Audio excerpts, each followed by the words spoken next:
Chapter 5 Myths and Histories. Who are you trying to impress? The field at the heart of dreams. Twilight speaks to herself. It was a dark and stormy night in Canterlot. The secret of the ivory tower. The tale of the two sisters. At the heart of the mountain. You understand, don't you? It's about us. The little sister. Twilight falls into darkness. Somewhere. Celestia laid eyes closed and focused on the sun. It hovered just above the horizon.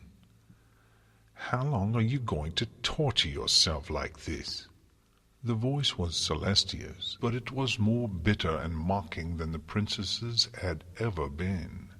The viciousness was only barely managing to hide the fatigue and plaintiveness it was meant to conceal.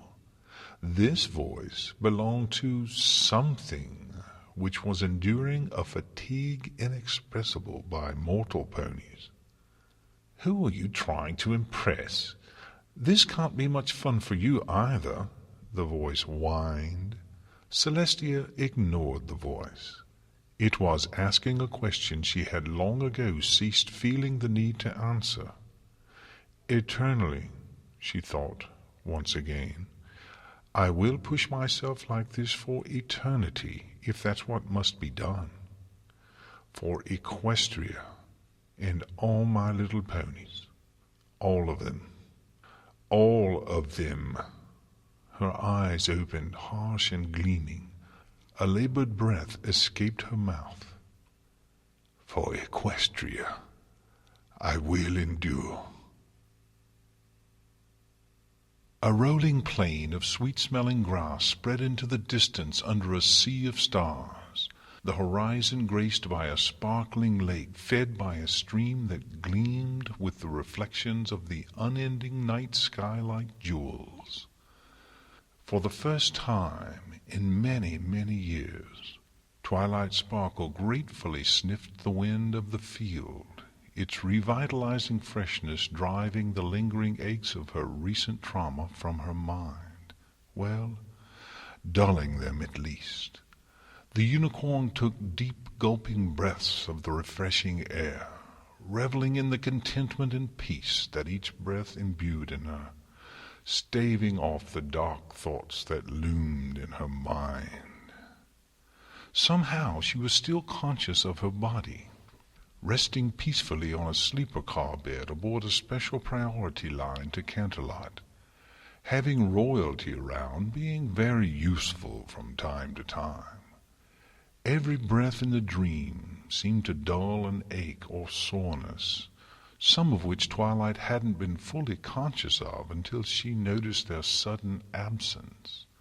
The whole experience was fascinating. She breathed in and out. It was wonderful, like breathing roses, sea air, and the crisp smell of new snow, all at once. Not the smell, of course, but the experience, refreshing and calming. Of all ponies that have been, are, or ever shall be, you are most welcome here, Twilight Sparkle, said Princess Luna behind her. Twilight took another deep breath in and slowly let it out. I feel amazing. Is there a healing effect to this place? Some special magic? Place is about as good a word as any. Luna circled Twilight, looking her over carefully. What marks remained from her recent mental ordeal were fading quickly. This is the field at the heart of dreams. It is a place of serenity and peace, a sanctuary from the many pains of the waking mind. Almost every pony finds their way here from time to time. It is here for them, after all. 1,000 questions about the mechanics of this statement leapt to Twilight's mind, but she dismissed them with a rueful smile. For obvious reasons, she knew little about dreams. She had heard enough about the logic of dreams from Luna to suppress the urge to seek hard and fast rules about how something like this field operated. It was an entirely different type of magic from the straightforward logic of the waking world, an entirely different type of reality, and asking questions as if it were the same often made no sense. Ask, for example, where something or some pony was in dreams, and Luna would give a little smile and reply, "Don't you mean when?" It was maddening. Twilight desperately sought something to say that wouldn't sound silly. Luna had always such delight in being knowing. A very interesting phenomenon," she said lamely, giving Luna an embarrassed little smile. Luna's face was lit with amusement. If I had any doubt that the archmage Twilight Sparkle had returned to me more or less intact, it is quieted now. Don't make fun. Luna stepped up beside her, towering over her in the fullness of her power here in dreams. That was not my intention, as I'm sure you're aware. It has always wounded me that you could not be here. She looked down and gave Twilight a bright smile. I suspect you'll quickly become fond of it, as I am. Twilight looked out into twinkling sky. I would like it better in different circumstances, I think. It's a shame, really, to have such a peaceful dream when everything is so... She searched in vain for something meaningful to say that encompassed the whole of her feelings, and gave up. Screwed up. Ah, you've been distant from dreams for far too long, my friend. Luna gave her a thoughtful look. This is one of the true dreams. Any pony can come here if they wish, and the way is known to them. I'll teach you if you like. Don't you think I've had enough problems with teachers lately that... The retort had come out automatically and unconsidered, and its conclusion stuck painfully in Twilight's throat. Think of it as another opportunity to collaborate, perhaps. Would that be better? Luna gave Twilight an encouraging smile. That would please me. I do miss working with you, Twilight. Twilight looked away, her expression pained. One of the rather more annoying side effects of her magically induced psychotherapy was a stark and unsympathetic memory of her behavior up to this point. It was like this. Generally, when a pony goes about making a change in their life through waking means, they can often look back on their behavior earlier and say to themselves, "Ah, well, I was being silly. I was still emotional about things. Any pony would have done the same." The gradual transition from one state to another made the memory of one's foolishness more distant and understandable. Sure, it was embarrassing in retrospect, but comprehensible. There was a process of forgiving oneself step by step over time that made the knowledge of one's mistakes easier to bear. Twilight, on the other hand, had put herself through a great deal of mental gear-shifting all at once, and her mind was still trying to sift through it all. The process kept tossing up little memories that scraped across her mind like a hoof on a chalkboard. For the first time ever, she cursed her precise graphic memory and her mind's ability to make leaps of reasoning, connecting disparate memories and sequences of events with their usual startling clarity and speed. Twilight was learning, that she very much preferred not to be the one being startled by it. Too many nights hyperventilating into pillows, too many little things she had done, missions she had taken upon herself, which now she realized she had done just to see if Celestia would notice she was doing them. Finding excuses to work instead of spending time with her friends because something in her had screamed that making Ponyville a success was the latest in a series of unspoken tests. Treating Spike like a servant rather than the little brother she knew he deserved to be, because everything was about Twilight's ongoing quest to be the very best wizard, the great state pony, the eloquent author and theoretician.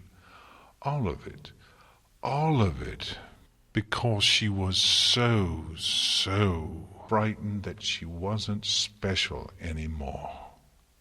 Special to Celestia, or at least special to the Celestia her mind had wished existed, the perfect one, which never frightened or hurt her.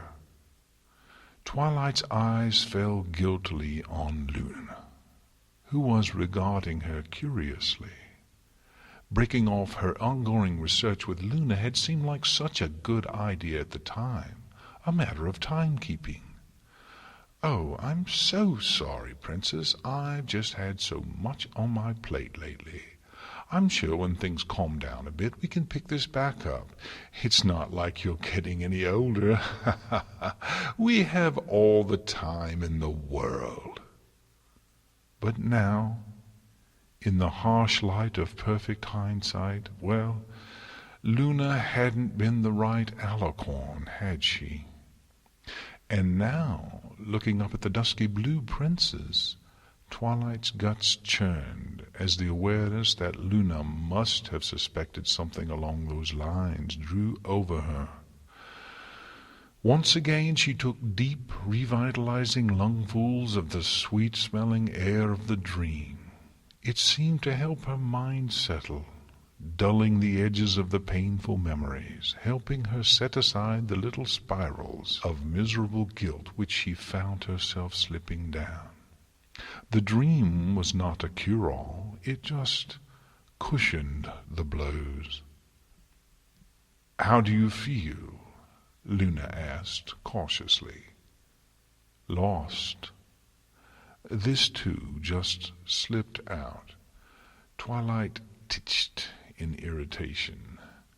"I'm a little out of control." "If you want my honest feeling, I'd prefer you to be a little out of control at the moment," Luna said, slightly more amused than Twilight was entirely happy with. "There are things in you that need to be set free, and bindings you placed on yourself that you need to grow past. In that case, let me ask, how much of what happened, what we saw, was because of me, and how much was because of what—" Twilight found the name sticking in her throat and felt foolish. It was just a name. Celestia. Ah! But it made her heart ache after everything. "How much was magically induced, perhaps?" Luna suggested, politely avoiding the name that distressed the unicorn so. Twilight smiled at her gratefully. "Yes." "Well, from what I can tell, from what you told me before I put you to bed, and from what Rarity and Rainbow Dash have reported since, I think you are lucky to be sane. It sounds like she was completely out of control, caught, like you, in some cruel way of thinking. She revealed something like the fullness of her power to you, and yet you endured." Luna's voice, thick with concern and worry, somehow found space to be admiring as well. "Barely." "Nevertheless," Luna said, smiling at Twilight's humility, "in doing this to induce you to speak your true feelings about her for whatever reason, she seems to have forced you down into your own mind, which was rebelling against itself. Again, you showed miraculous strength. Magic is not friendly to the mind, as you well know. Were the images of her part of that? The chains? No, Twilight, Luna stated frankly. Those you made yourself. Twilight looked away, her last refuge of self-comfort torn away. Would you like my perspective, Twilight? Twilight sighed. I suppose so. The princess fluffed her wings and stretched her neck fretfully as she considered how to phrase things. I think it is fair to say, Twilight, that Celestia has been the focus of your life, your teacher and mentor since you were very young, and thus impressionable. And she is a truly wonderful pony, Twilight, she really is, Luna added hastily, as if worried that this was not apparent. But as we have so dramatically explored together, she is not perfect. Twilight remained silent, staring out, unseeing, into the distant stars. I think your heart realized what was happening long before you understood in your mind, felt my sister separating herself from you, the absence of such an important part of your life, and the legitimate joy you took in being her. Luna paused to give Twilight an apologetic look. Her faithful student. Twilight winced, and Luna grimaced in sympathy. The absence of that made your hurt heart seek to reclaim it. This, combined with your growing sense of loss as your friends' lives became more distant from you, as the alienation grew, so did the obsession with getting back that feeling of being special. That sounds about right, Twilight murmured. Even here, in the field, she felt a crush of emotion, shame, embarrassment, anger, sorrow, all warring on Twilight Sparkle's always vulnerable sense of self-worth. Luna sighed. It's perfectly understandable, Twilight. You're hardly the first pony to have a hard time dealing with a relationship souring in this way. Still, I feel I should have known better, Twilight said, frowning. She hung her head. Some expert on the magic of friendship I turned out to be. If it makes you feel better, my sister didn't see any of this happening either, Luna replied gently. So you're in good company. I think it is one of those situations where neither of you could see the forest for the trees. And of course, my sister has other problems as well. Twilight stiffened. She had been trying to avoid contemplating that. The crowning achievement of her childish obsession's destructive reach. It was the true cruelty of what she had done to herself. Not only had she had to be so mercilessly shocked out of a cycle of obsessive self-destructive idolization, but it had taken Celestia apparently beginning to die for her to realize that anything was wrong. The abysmal lack of awareness and contemplation was the deepest wound. Not only had she failed herself, but she had failed the real Celestia when she needed Twilight the most. What is happening to her? Is she... Luna's expression grew grave. She is ill. In a way. I will explain everything I know soon enough when we arrive in Canterlot. The princess gave Twilight an irritable look. When all of us arrive there. So our friends are still with us then, Twilight said, emphasizing the collective pronoun. Luna had been dead set against anyone except Twilight accompanying her back to Canterlot. Twilight had been equally insistent that they come. This had not been a request so much as a sticking point, and had delayed Twilight's grateful collapse into the embrace of sleep for several tense minutes, and Luna had seemed half ready to chase them off even then. The princess gave Twilight an awkward look. "I realize that the 6 of you, no, Spike too, so 7, have been through a lot together." Twilight looked up at the princess firmly. "They have a right to know what's going on. They care about the princess as much as I do." "Do they?" Luna looked down at the unicorn, face unreadable. "Oh, don't be like that," Twilight grumbled, as her treacherous mind answered, "No, they don't. Not even close." Luna sighed again, shifting uncomfortably. "Why are you so insistent they be with us?" "Well, I don't know," Twilight's mind groused. "Because I'm scared out of my mind, not sure what to do, and need to feel like I have some ponies around I can trust besides you. Aren't 7 shoulders to lean on better than 1, for comfort if nothing else?"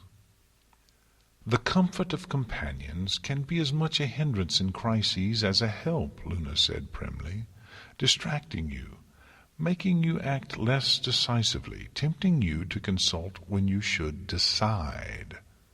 Twilight covered her mouth with a hoof. Was I speaking out loud? Luna gave her a thin little smile. "Is this to do with dreams? Are you reading my mind somehow?" Luna looked out at the stars. "No, Twilight, I just know you." "I'm glad to know I'm so predictable," Twilight huffed. The princess sighed. "Forgive me. In truth, I am being selfish.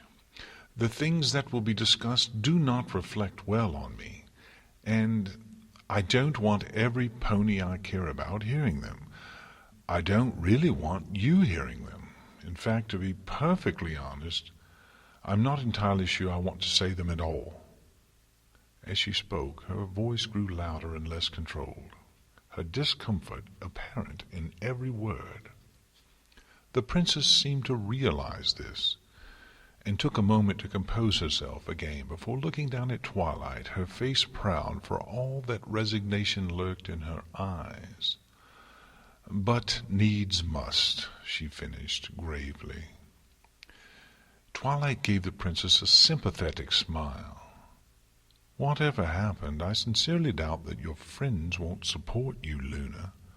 The princess's expression remained forlorn and lonely. "They are your friends, you know. Don't insult them by doubting it." "I know," Luna replied distantly.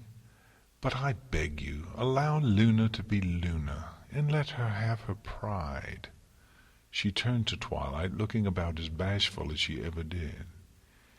"Even if it is a fool's pride." "I suppose I'm not in a position to be critical of any pony's character," Twilight admitted. "Possibly not," Luna mused, with a little grin. Twilight, feeling that she had some ground to make up, gave Luna an earnest smile. "Luna, I appreciate what you did for me." "No, Twilight, you do not." Luna's voice was firm and definite, but not unfriendly, much like a parent explaining to a child that the broken clock on the floor had been her grandmother's, and was going to be difficult and expensive to repair. "But, looking forward to the immediate future, it is important that you do understand, I think. What I did for you, there is no real word for it, is something I would hesitate to do to any pony. The necessity of what I did grieves me."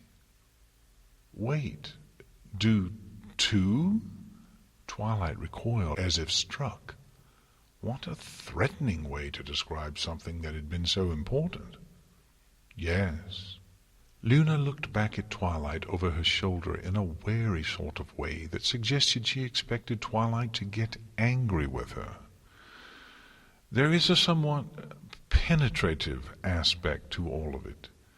You were burying yourself deep in your mind, binding yourself to a pattern of thinking that you were desperate to embrace. I was forced to be very involved. I dove deep into your mind so that I could speak to you. It was extremely dangerous for both of us, especially since you were using magic without conscious control. In your madness, you were quite literally killing me. Not my body or my mind. Me. And yourself as well. And your friends who were present in the room with you. Twilight was stunned. I didn't mean to. Luna blinked once and slowly looked away. Many things that have happened recently are not what any pony intended, and yet they are so. They sat together in silence for a time. I'm sorry, Twilight said eventually. That is well, Luna replied evenly, but in truth, you have nothing to thank me for. I did what I had to do for my sister's sake and yours. The princess looked awkward suddenly in the way she did when she was tearing an admission out from underneath her terrible pride. And my own. What do you mean by that? I invite you to consider why I would, without hesitation, willingly expose myself to every mental defense your extremely capable mind would create for me, to save you from a nightmare of your own creation. She trailed off, letting the emphasis sink in.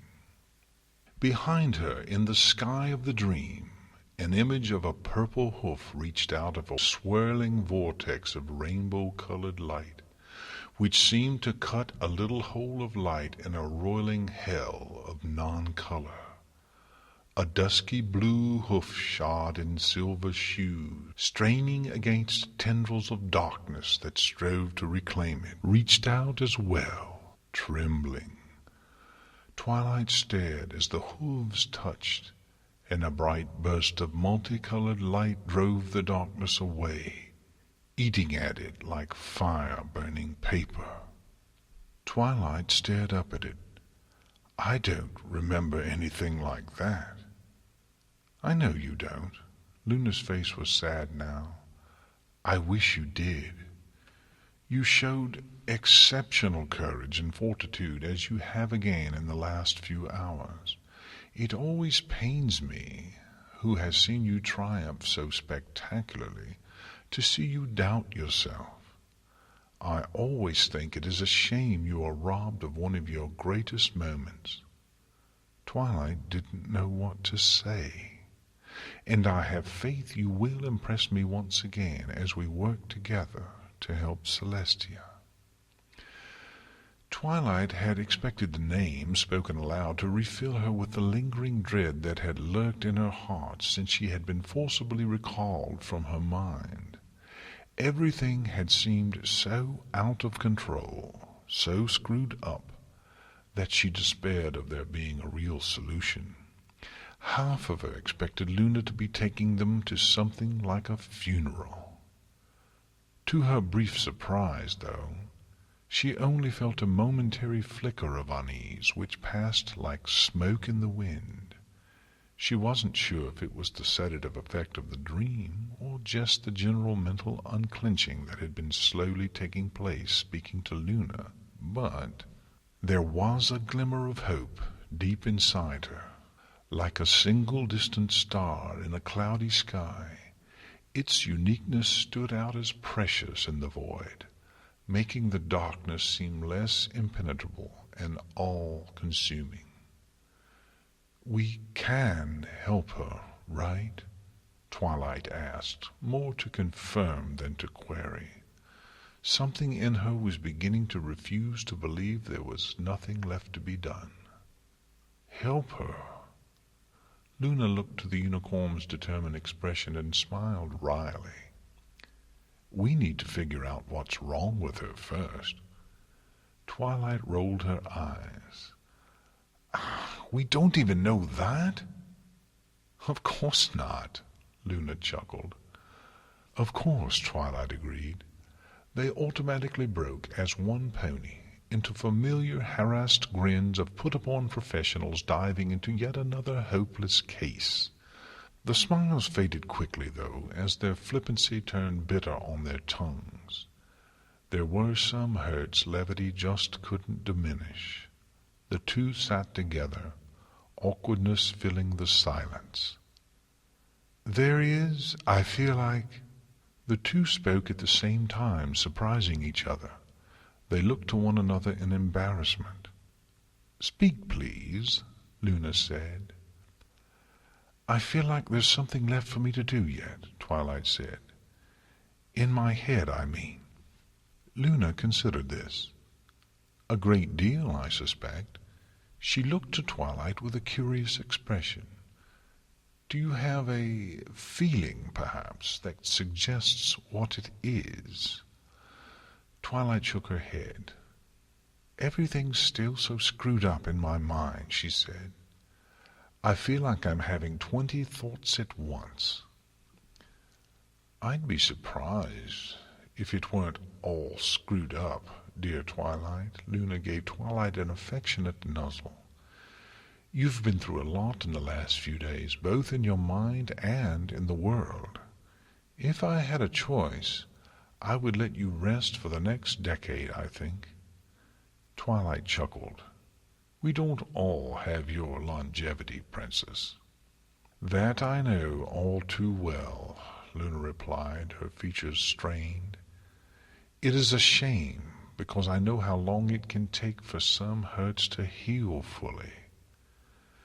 Well, as you say, Princess, needs must, Twilight sighed wistfully. We'll do what we have to, for Princess Celestia. Luna turned on Twilight. No. What? Twilight was stunned by this. No, Twilight, don't do this for her. Luna looked deadly serious, eyes lit strangely by the starlight of the dream.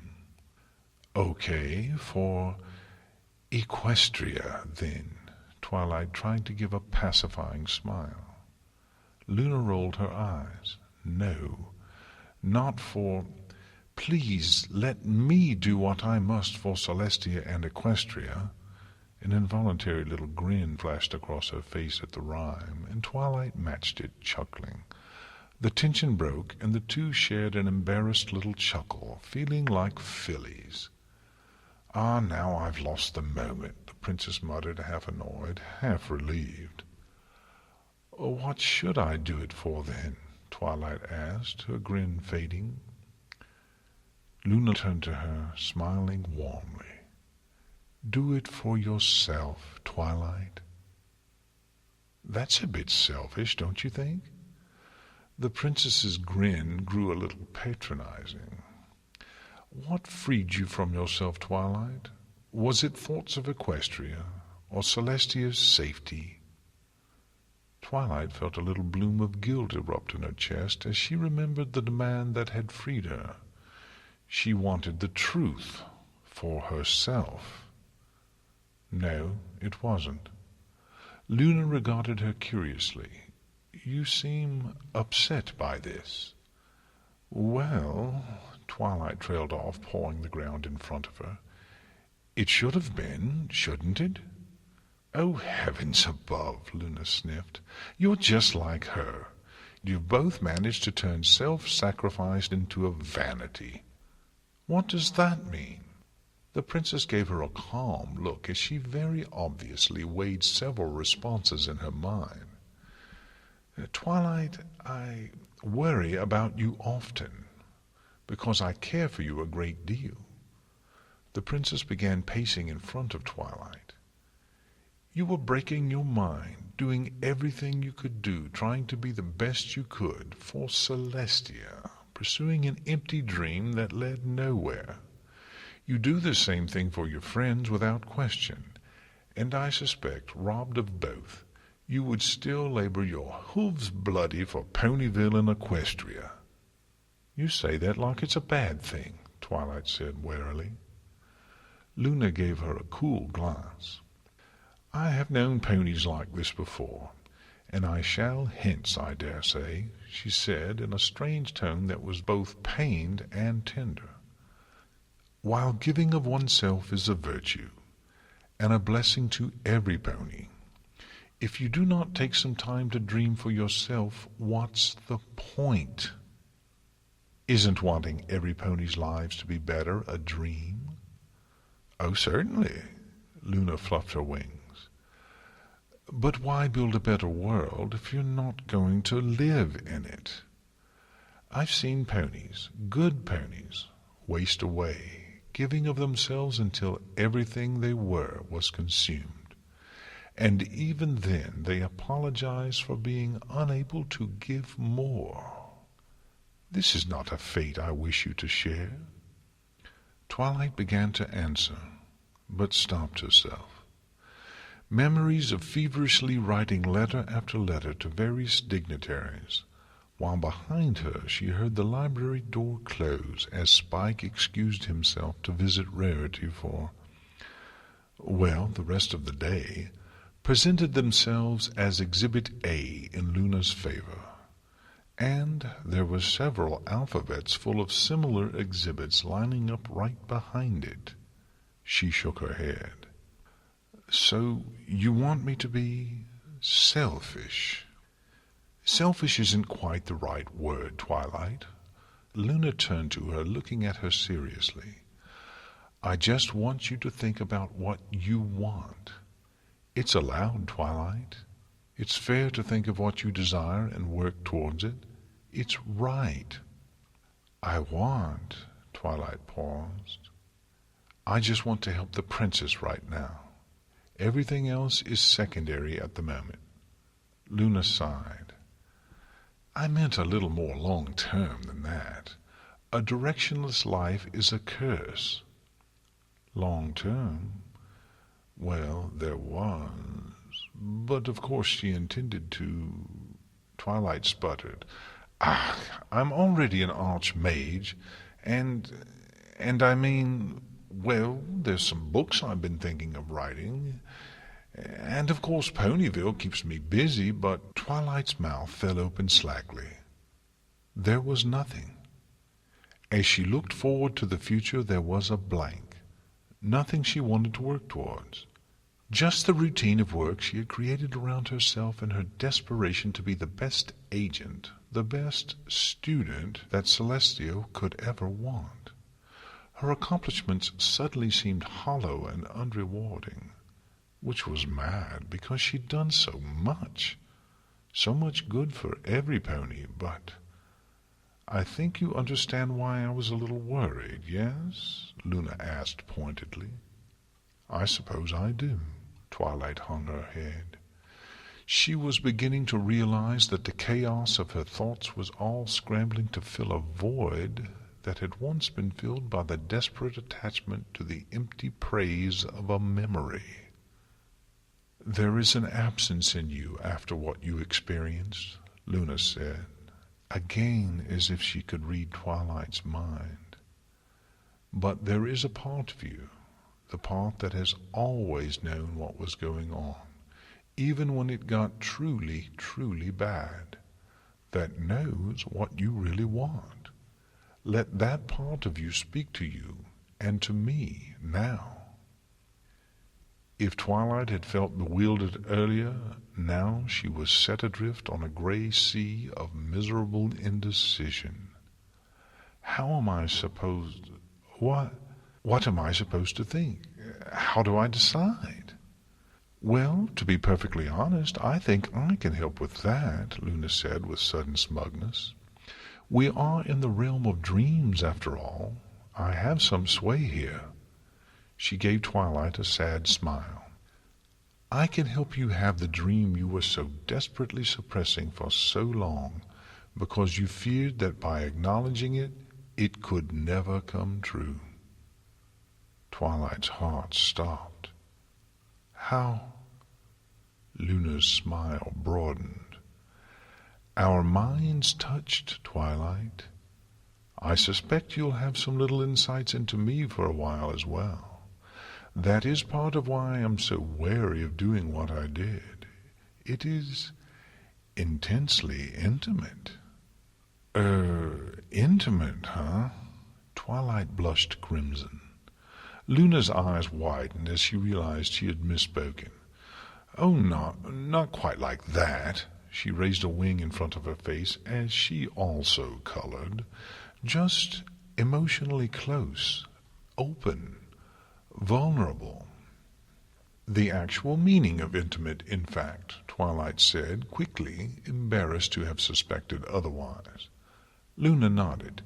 Indeed. She cleared her throat, and the two shared another familiar little moment of amusement at each other's discomfiture. As much as I miss Celestia, Twilight managed, I miss my relationship with you too, working with you and spending time with you. All of this has gotten in the way. She had intended this to please Luna, but something, perhaps the insight Luna referred to, drew her attention to the slight strain, the little spasm of nervousness in the princess's otherwise happy reaction. That's kind of you to say, Twilight. Of course I feel the same way. But as I've said, I'm very much at fault in bringing these events about, so let me help you now, Luna said quickly in a tone of voice that suggested it was only half of what she wanted to say. Let me help you speak to yourself. Twilight raised an eyebrow. This is all a little mystic, don't you think? Well, yes, Luna said haughtily, but that doesn't make it any less true. I want you to have this dream, Twilight. Experience it. What if it shows me something terrible, or something that could never be? Twilight asked, suddenly nervous. Then that's what you see. We often want things we cannot have, or have private desires that are not entirely healthy. But by letting yourself accept that you have such a desire, you can then move past it and search for a new direction in your life. Suppressing it requires constant effort and attention. Moving on is a process that ends eventually, Luna smiled. In any case, I suspect that nothing Twilight Sparkle desires could be that terrible. She is such a gentle soul, after all. Twilight's blush returned, hot as fire. You're misinterpreting my words again, I think, Luna said, her face aglow with delighted amusement. You mean desire in a more broad sense, I hope. Yes, Luna said, delight shining from her face. But I hope you trust me not to be judgmental in any case. It is my belief that what you see will be what your heart wants to strive for in your life. Twilight thought about this for a moment. I believe we both know what the dream will be about. Luna's eyes, bright and proud, in the height of their power at the heart of dreams, bored into Twilight's. But the intensity of the stare didn't intimidate, instead conveying a love that was as quiet and gentle as moonlight and as brilliant as stars. Twilight didn't respond. Luna stepped behind Twilight, spreading her wings. I know this is frightening for you. I wish I didn't have to put you through so much all at once, Twilight. I really do. She wrapped the dusky feathers around Twilight and lowered her voice to a whisper. But I think it's long past time that you let yourself know what you truly desire. Inside the cloak of darkness, Twilight whispered back, What if my dream is impossible? She asked again. Several options had presented themselves, and she had been troubled by how much the unattainable fantasies had appealed. There was a little chuckle. Does the possibility frighten you? If the dream is anything like I think it will be, if it were impossible, the idea terrifies me. But you will face it, nevertheless?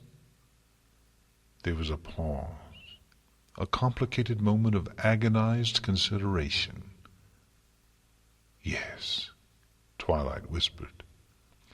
I would expect nothing less from you. Twilight felt the darkness compress her gently. It was a warm and friendly feeling, like being hugged while wrapped in a blanket on a cold night. Now just relax and dream. It was like falling slowly backwards into a warm bath, comfortable and relaxing. Her mind quiet, Twilight Sparkle let herself dream the dream so precious that she had not dared to let it be dreamed until now. It wasn't so scary after all, and the tea was rather good. Was the sun supposed to be this hot? Yes, it was. That was the point, wasn't it? Yes. Your heart just isn't in it anymore, Celestia. Just relax, okay? You're scaring me. Be quiet, Celestia demanded. She immediately cursed herself for rising to the nagging voice's whiny little barbs. This is just a bad time. Things got a little out of control. Once I regain my focus, I'll be... She trailed off, the lie souring in her mouth. Everything will be fine. She cringed internally. Not much better. Is that so? There was another silence, noticeably lacking a mocking little snicker. Well, I suppose you'd be the one to know. Behind closed eyelids, Celestia rolled her eyes. Just leave me alone, will you? That's a strange thing to ask of me, don't you think? Celestia's lip curled into a sneer. Strange it may be, but that didn't make her wish it any less.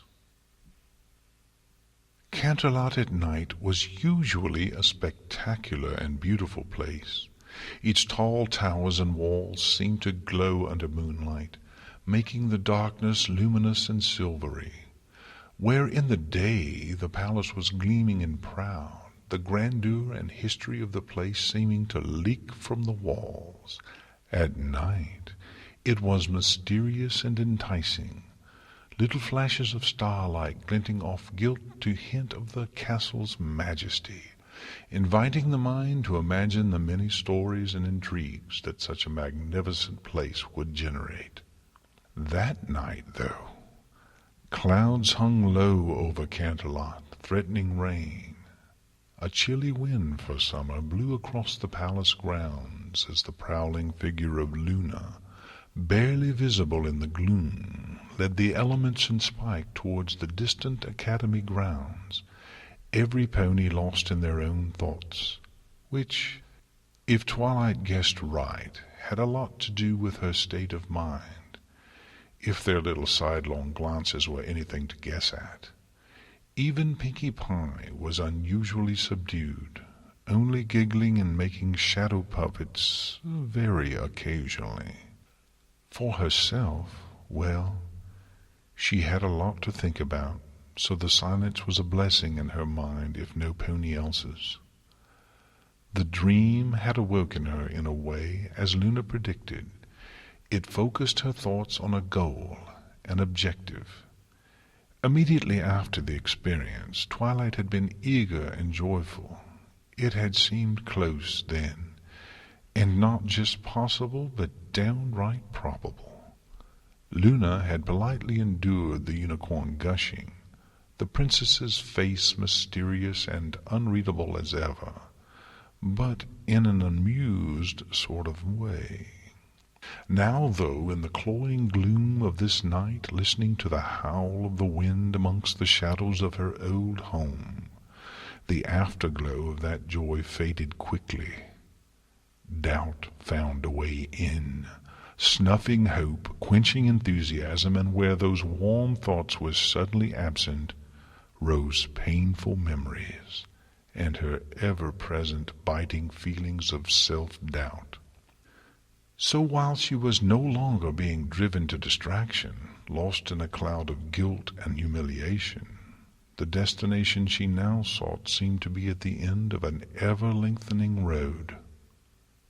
"Man, is it just me, or is it really creepy here?" Spike asked, looking around warily. The sound of his voice, so deep now, made Twilight stir from her rumination. "I don't remember it ever being like this in all the years we lived here." "Well, we weren't exactly out much," Twilight observed, "especially when the weather got bad. We usually stayed up in the tower or went to see Princess Celestia." Her voice only faltered a little. The little gaggle carried on, passing through tunnels, under walkways, and through hedges. Luna stalked at the head of the procession, her expression unreadable, eyes glancing here and there, although what she was looking at, or for, no pony could guess. "I'm a little confused," Applejack whispered to Twilight. "I would have thought if the princess was laid up at all, she'd be up in her rooms in the palace." Twilight gave Applejack a sheepish look. "Well, to be honest, I've never seen or heard of the princess being hurt or sick, so I really have no idea." "Not once? In all your time here?" Rarity whispered, disbelieving. "Well, she is the princess," Rainbow Dash hissed from above them. "Who knows how she works, really?" "No pony does," Luna said, not turning around, taking every pony else by surprise. "Not even me. That is part of our crisis." They rounded a corner and approached a gate, which was heavily guarded by both Celestia's golden-armored guards and the black and blue liveried ponies of Luna's personal soldiery. The latter bowed deeply as she approached, while the former gave her courteous salutes.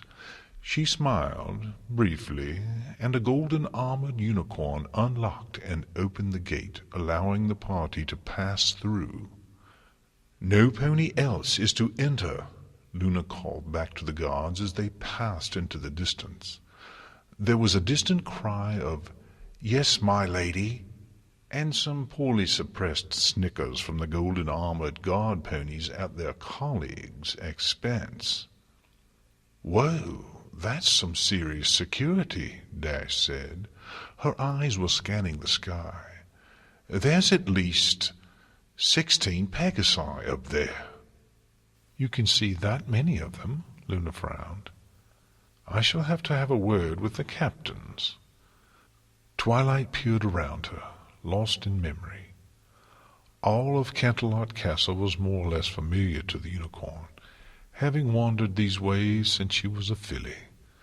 But she was in some seriously nostalgic territory now. Just up ahead there was a little side path leading to— "Here we are," Luna declared. The ivory tower Twilight had occupied for so many years. Twilight stared. "Whoa, no way!" Spike exclaimed excitedly. "We haven't been here forever." Twilight galloped up next to Luna. Do you know—" "Yes, Twilight. In fact, I know just a little bit more than you," Luna said, a hint of her sly humor peeking out through her solemnity, just for a moment before being buried again. "But not for much longer." The 8 figures strode up to the lonely tower, which stood proud from the small sitting gardens around it. More armored guards were present here than Twilight had seen in one place, even at diplomatic affairs, standing around looking tough, keeping a wary eye on the little group of ponies. Twilight shuddered. Seeing the guards, grim-faced and powerful, surrounding the tower in the gloom of this fearsome night, clashed jarringly with her memories of the peaceful sanctuary from her youth, and she felt a little pang of loss as another little vestige of that innocent joy was consumed by the terrible events of the last few days. Luna stepped forward and greeted the detachment commander imperiously, exchanging a brief muttered discussion that seemed to annoy the guard intensely. He galloped off in the direction of the gate, barking orders the whole way. Luna motioned to the elements and led them into the tower, Twilight taking a moment to look at the doorway and sigh wistfully. Luna waved her head gently, and candles flared to life around them, the flames burning blue for just a moment as her magic kissed the wicks. There had been some changes recently. "I love what you've done with the place," Spike said. The tiled floor of the entrance hall had been torn up, the tiles neatly stacked against a wall. Where they had been was a large section of finely finished basalt, black as a night sky dead of stars, smooth as the finest brandy. At its center, where Twilight recalled a rather nice wine-red carpet had been, was a broad round stone inset into a ring, both of a pale grey stone. The ring was inlaid with runes, which under Twilight's eye throbbed gently with lingering magic. But the real sight was the inset circle, which was decorated with a brilliant mosaic of brightly colored stones, depicting the sun setting behind a much older Canterlot, not quite so bedecked with spires and towers as it was now. It was stunning. The workmanship was so masterful as to be unreal, the pieces fitting together so closely that some pony could be forgiven for believing that each beautiful section of color had been hewn from a single stone. All the ponies looked at it in awe. "Do you like it?" Luna asked the ponies, who stood wide-eyed around the mysterious stone. The princess spoke in a much smaller voice than she probably intended. "It's beautiful," Rarity gushed. "I can't imagine why any pony would hide it like this. Every pony in Equestria should see it." Her eyes were alight with the wonder of some pony who not only appreciates beauty, but has the knowledgeable eye of a true expert beholding a masterpiece, a triumph of the discipline. Luna smiled proudly. "I made it for Celestia long ago, before the nightmare." Spike stared at it hungrily. "You have a good eye for stones, Princess." "What is it?" Twilight asked, stepping forward. The runework on the ring was fascinating, like nothing she'd seen before. Luna looked to the door and windows, satisfying herself that she was not being observed. "It is a door of sorts. Seal, perhaps, is a better word. Below, Celestia awaits us." Twilight was staring. She had no idea this had been here. Princess Celestia had never mentioned it, and despite being very obviously magical, she'd never sensed the presence of anything during her years of self-imposed, more or less exile in the tower. She actually felt a little embarrassed about that, and apparently looked it. Luna gave her a sympathetic look. "Don't be upset. Being difficult to find is part of its magic." "Still, you'd think the princess would mention something like this," Spike declared. A shadow passed across the face of the Princess of the Moon. "I suspect it will soon become apparent why she would not. Twilight Sparkle, stand over there. I shall require your help." The unicorn and alicorn took positions on opposite sides of the stone seal. Luna gave Twilight some instructions that were completely incomprehensible to every pony else, but perfectly routine to the Archmage, who smiled and nodded eagerly. With strained faces of intense concentration, they removed the seal from the runic ring, turning it back and forth carefully, as if having to navigate physical barriers, although the sides were perfectly smooth. When they let it fall from their magical control, it seemed to float a half-meter or so above the basalt slab, to general astonishment. Spike reached out and gave it a gentle push. It moved slightly, slowing to a halt with unusual haste. The movement seemed distorted and unnatural, and even he, a magical creature himself, and furthermore a witness to many feats of strange and uncanny magic, shuddered and looked at it warily. Applejack peered inside the ring. There was a large, solid-looking staircase of finished stone descending into inky darkness, which seemed cloying and thick, drinking in the light eagerly. "How far down does this go?" "To the heart of the mountain, deep under the earth," Luna replied solemnly. "It is an ancient place, where the heartbeat of creation still echoes loudly." "That's, nice," Applejack said, her face scrunching up in an expression of discomfort as her fundamentally practical, down-to-earth nature once again ran up against mythic forces from the dawn of time. "We'll need some light, though, I reckon, or it'll be a much faster trip down. I don't suppose there's any lanterns about, or—" "That will not be necessary," Luna said firmly. Twilight noticed that Luna had begun to unconsciously fluff her wings in the same way Rainbow Dash did when she was annoyed or sulking, her eyes leaping from pony to pony in what, to an unpracticed observer of Luna in the wild, might be mistaken for concern. The dreaded confession approached, and Twilight could almost feel Luna's mental distress, as her ferocious pride and desire to be thought well of warred with her duty to her sister. Twilight decided to save Luna the agony of indecision. "Well, you heard the princess. We won't need lights, so let's go," Twilight said with brittle brightness. "Every pony and—" Luna shot her a strange look. Her face was irritated, but a hint of gratitude was lit deep in her eyes. "I shall lead the way," Luna said to general relief.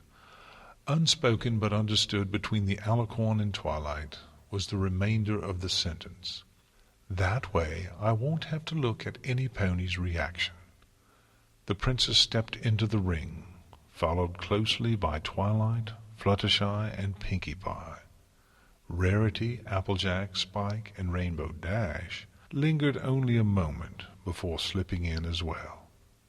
"Stay close," Luna said, as if she had to. As they descended, a strange thing occurred. Though the circle of light above them grew distant, their immediate surroundings remained dimly lit, such that they could see where they were stepping, though the inky blackness swallowed everything much farther than that out greedily. "Ooh, spooky," Pinkie crooned, as happily as anything. "It seems to go on forever."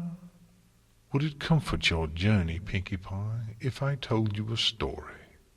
Luna's voice was slightly choked and stilted, grateful for a neat segue, but still unhappy at its necessity. "I don't know," Pinkie replied suspiciously. "Depends on what kind of story it is. Happy stories always make things easier, but this really doesn't seem like the time, does it?" Luna didn't pause or turn around, but Twilight again noticed her wings twitching nervously. "I'm afraid it's a very sad story. It's about two very silly sisters." "Does it have a happy ending at least?" Pinkie asked in an encouraging sort of way. Twilight reflected that Pinkie's way of being concerned was just to be more Pinkie at the source of distress until it succumbed to the fluffy pink enthusiasm that was a magic of its very own. "Just because it's a sad story doesn't mean it ends sad. Sometimes those are the best stories because everything turns out all right at the end." Luna was silent for a time. "That remains to be seen," she said quietly. 561,625.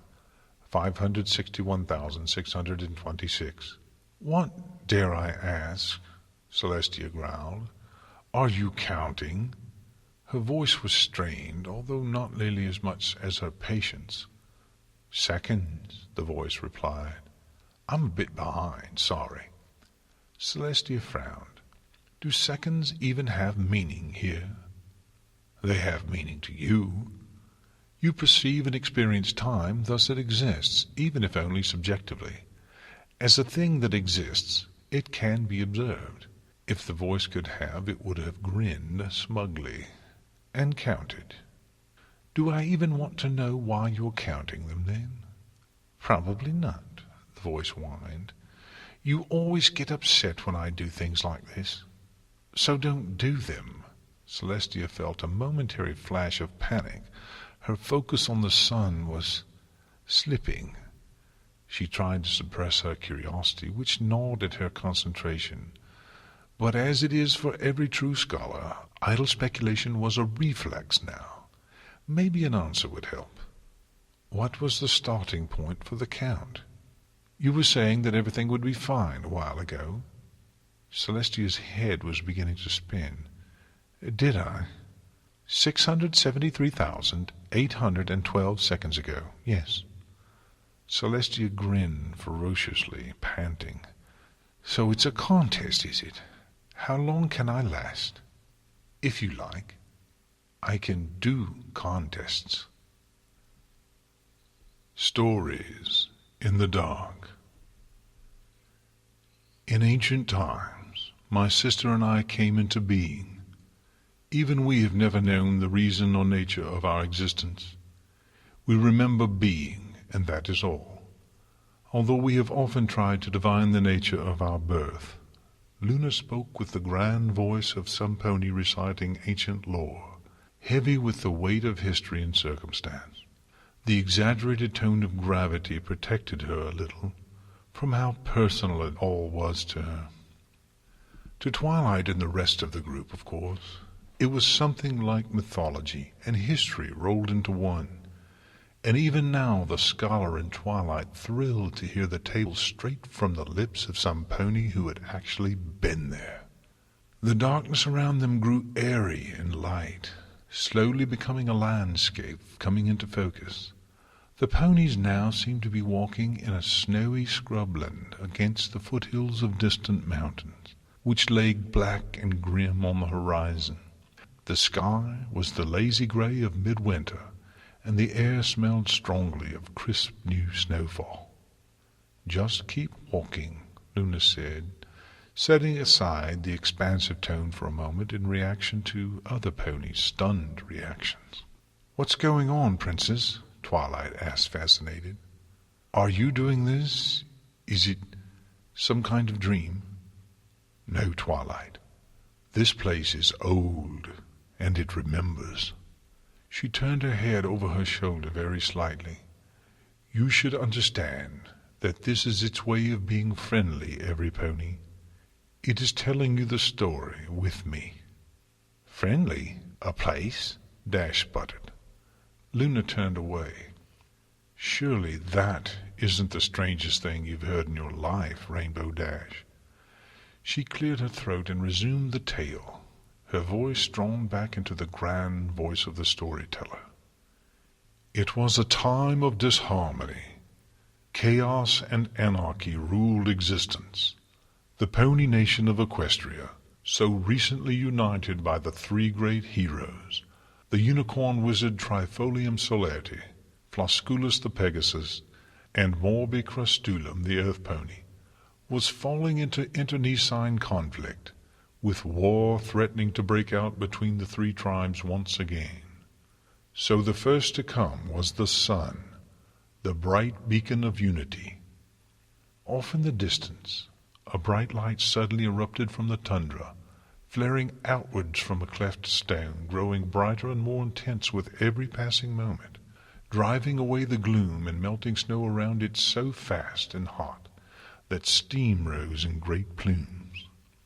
And so Celestia, the princess of the sun, came to be.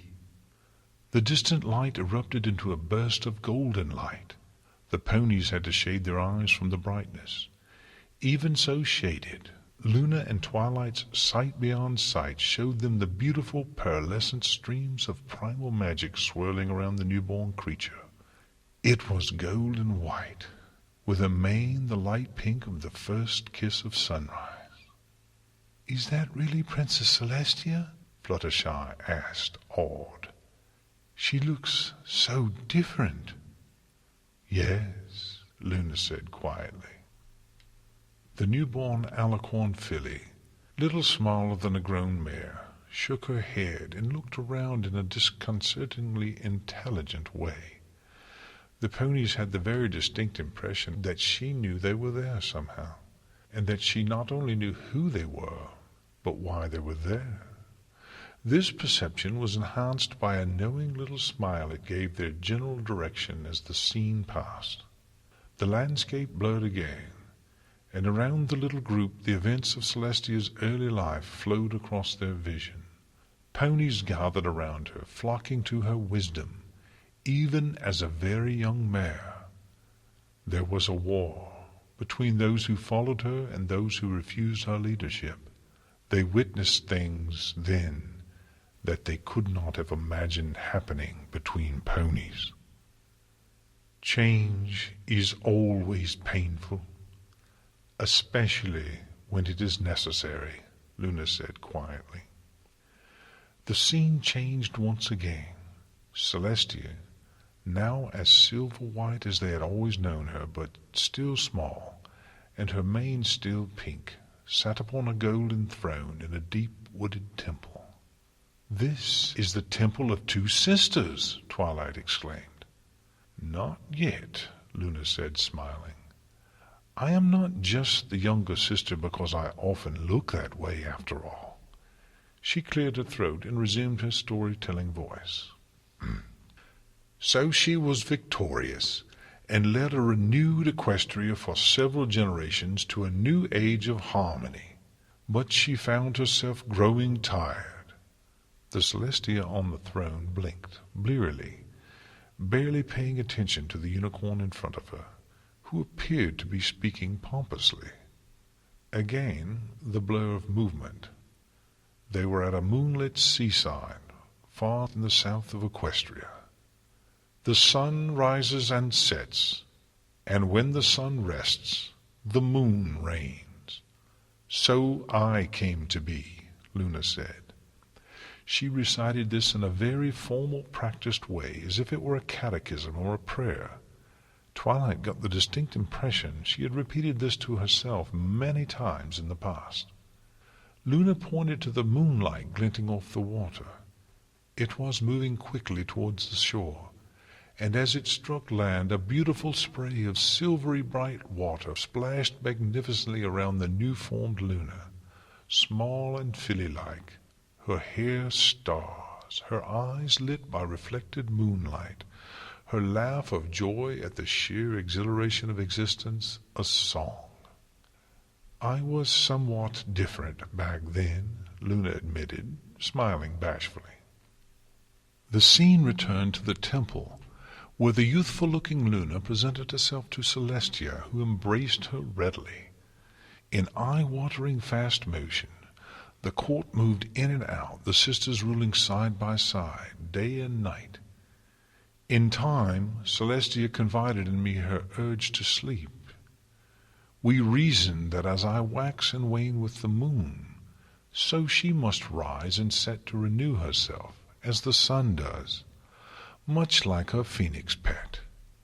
On cue, the flaming bird sailed down onto Celestia's waiting hoof. "Philomena?" Fluttershy's voice was a portrait of astonishment. "I was surprised too," Luna said, regarding her fondly over her shoulder. "I would have thought the bird would be sick of her by now, honestly."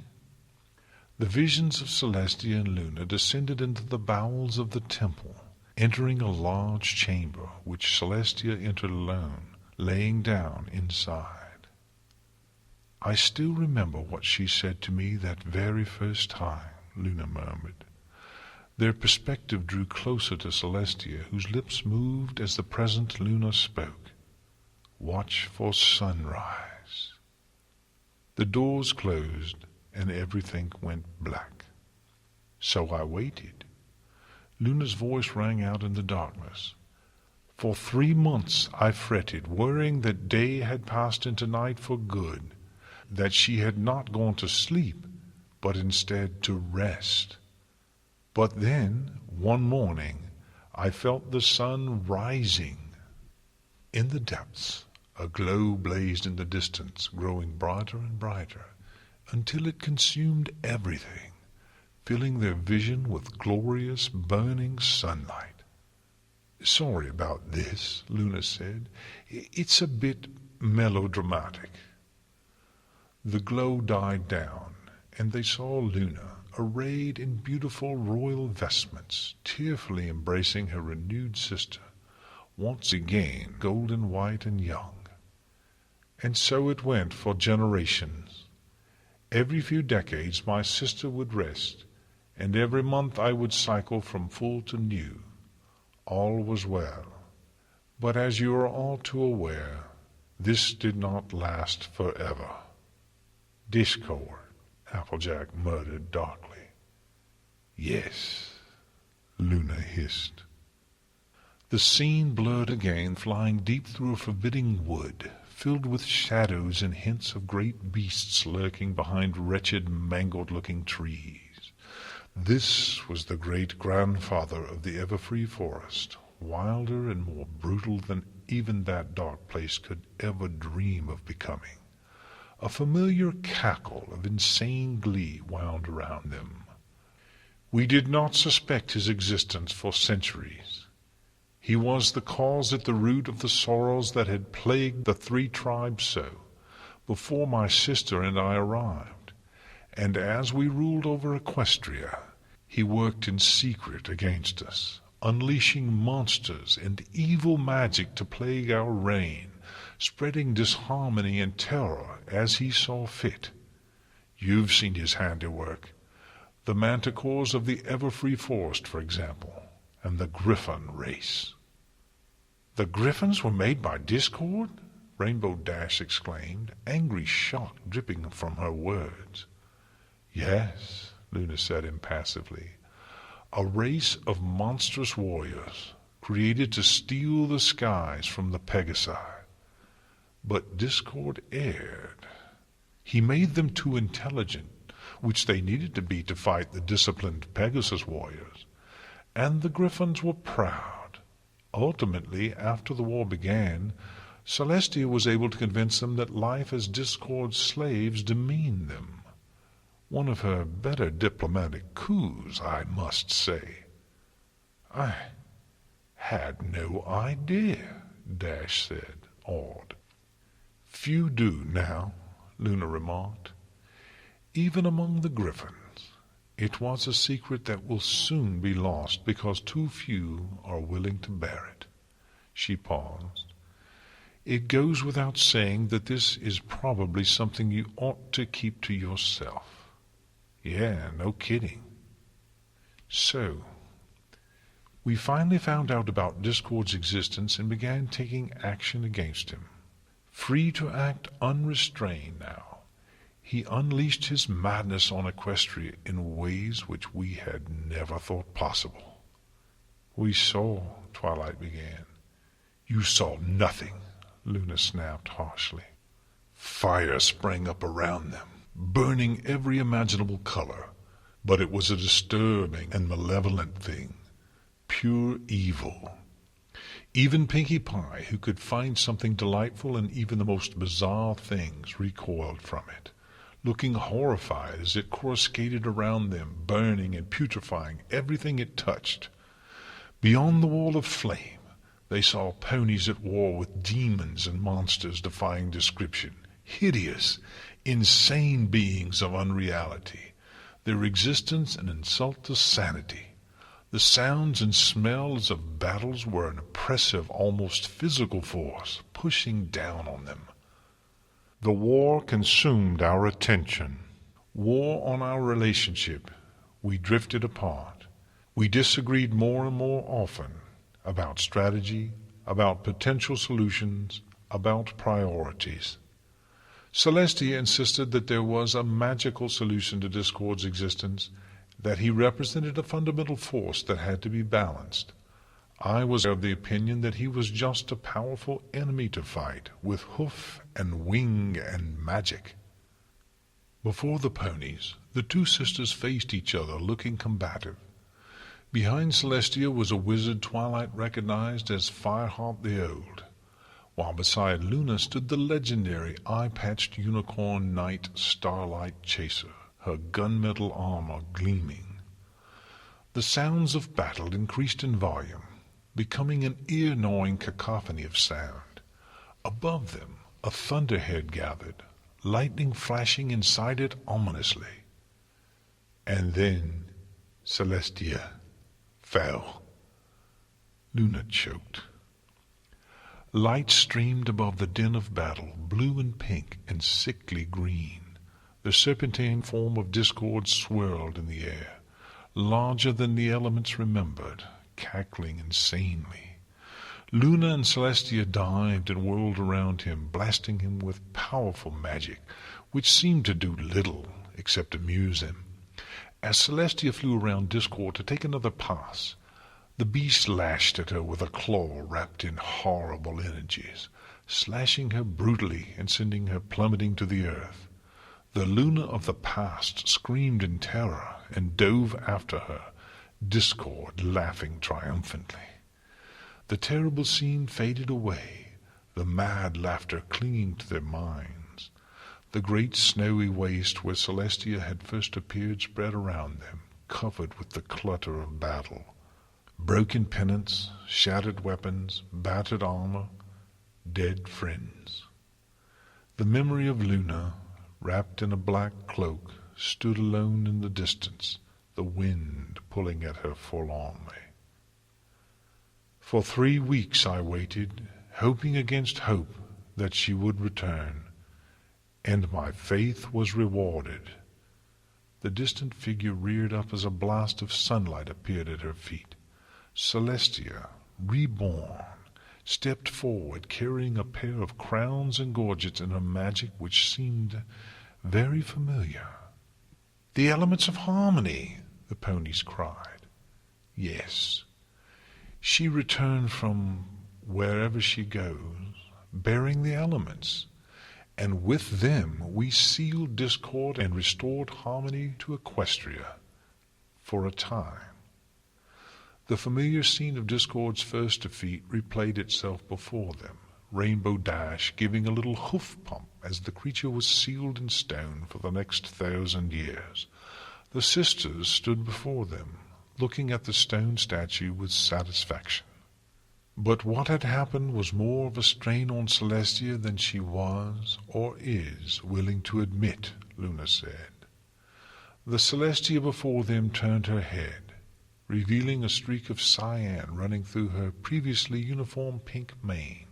Her eyes were wary and haunted. The scene blurred again, revealing the court of Canterlot, filled with noble ponies in ancient costume. Luna was standing before Celestia, magic roiling around her as she shouted and raged, Celestia looking down on her with queenly dispassion. Luna began, watching her past self scream her fear and anger. I was terrified. I was afraid something had happened to her. Some corruption had leaked in. I wasn't totally alone. There was a split politically between the day and night courts that had arisen during the war against Discord. Fights broke out. I acted rashly. I demanded she return to sleep to recover. She ignored my concerns out of hoof, insisted everything was fine. Luna stopped walking. The rest of the group stopped behind her, sensing that Luna was struggling internally. Watching the argument between herself and her sister rage silently in front of her. Weird dream stuff boiled around the memory of Luna, terrifying the ponies around her, lashing out at her loyal knight Starlight Chaser as the princess of the night drove herself berserk with fear. I was so foolish, Luna whispered huskily, hanging her head. Fluttershy, with a little of sympathy, broke from the group, head held proudly in a way that suggested she was forcing down fear, but face gentle and sympathetic. She stood next to Luna and nuzzled her, timidly at first, but with greater confidence as Luna did not shy from her touch. "Thank you, my friend," the princess murmured. She cleared her throat and lifted her head, forcing her voice into a facsimile of the storyteller voice she had been using until now. The ponies resumed their downwards journey. "In the end, as you know, the moon refused to give way to the sun." Luna closed her eyes and looked away as the scene faded, showing only Luna, howling with rage and terror, being consumed and polluted with the dark power of the nightmare. Blackness surrounded the ponies for a time as they descended, their footing somehow instinctively sure, even without sight. "When I returned," Luna said eventually, "saved by 6 of the bravest ponies I have ever known, I was stunned to see what had happened to Celestia. She stood before me transfigured, completely unlike the pony I had known so long ago. Light again surrounded them. The tall pillared walls of Canterlot spread in every direction. Luna and a much more familiar Celestia, pale white coat and billowing multi-hued mane, walking down the endless hallway. Luna looked fearful and chastened. Celestia much more serious and anxious than any pony had seen save in the last few days. My sister explained to me that things had changed in my absence. She claimed to have transcended the cycle of rising and setting and become the eternal sun of Equestria, Luna said. And though she did not explain exactly what that meant, she insisted that she had not suffered any problem since. And to be honest, for a time I was willing to believe anything of her and her magic. Modern Equestria is like a paradise compared to the war-torn, wild place I remember. But over time I saw that familiar streak of pride in her, the one that had made her refuse to even listen to me 1,000 years earlier, and fear was rekindled in my heart. So I watched her. She had grown unaccustomed to having her sister about, and had forgotten the many little ways I am different than other ponies.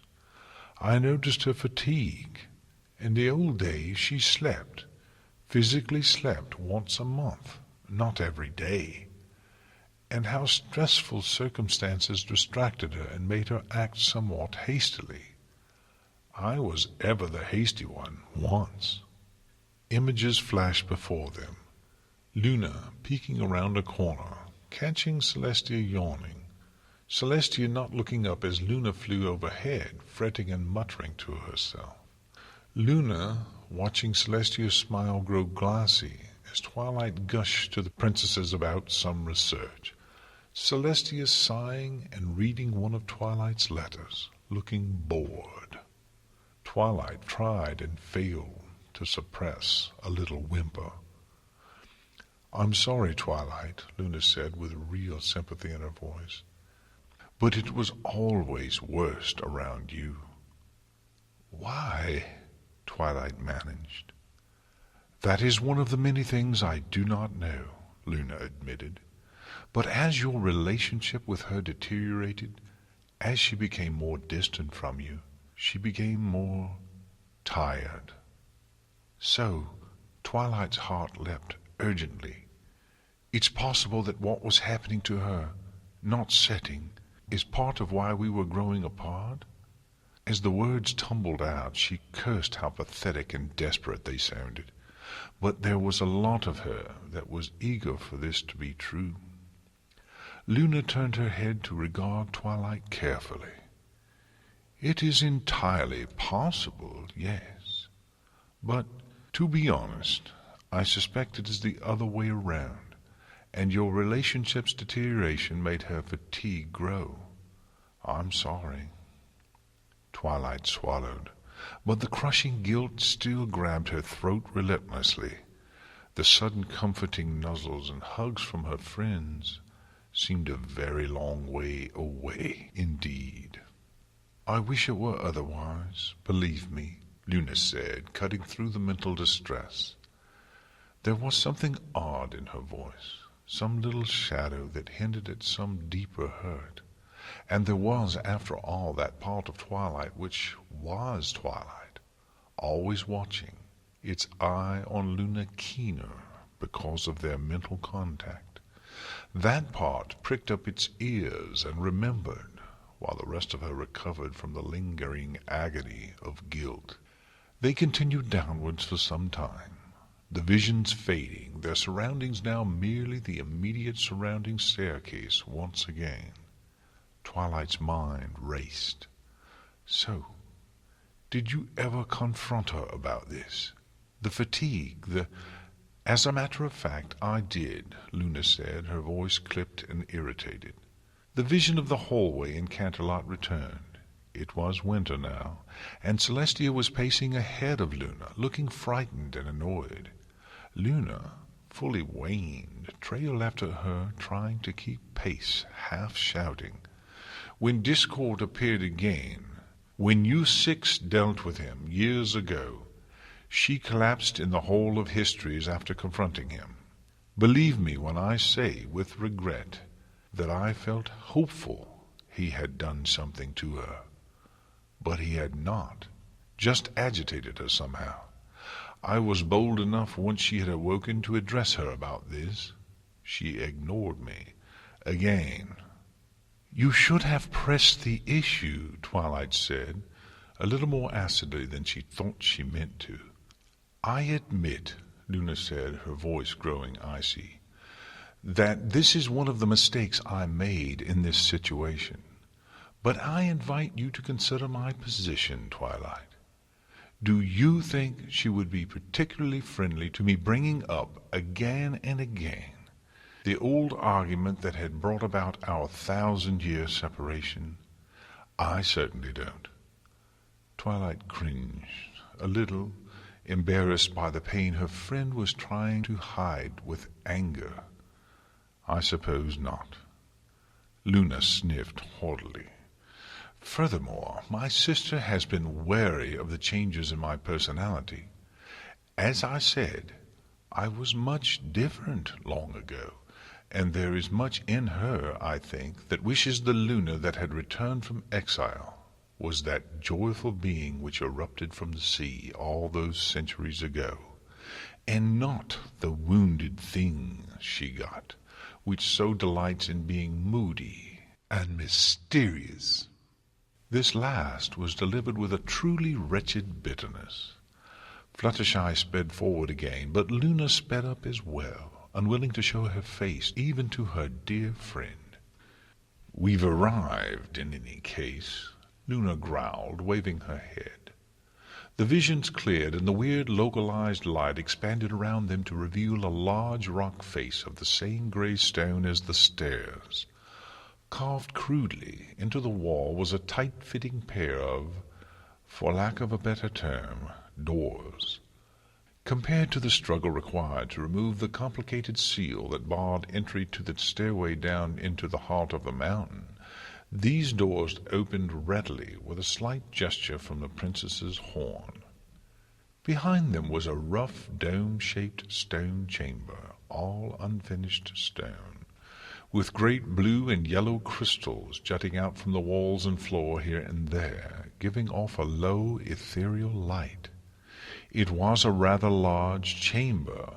Hundreds of ponies could gather in it easily, and it was made to seem all the bigger for being empty, save for the feature that dominated its center, a great stone bier, almost like an altar, hewn roughly from the same stone as the cavern itself.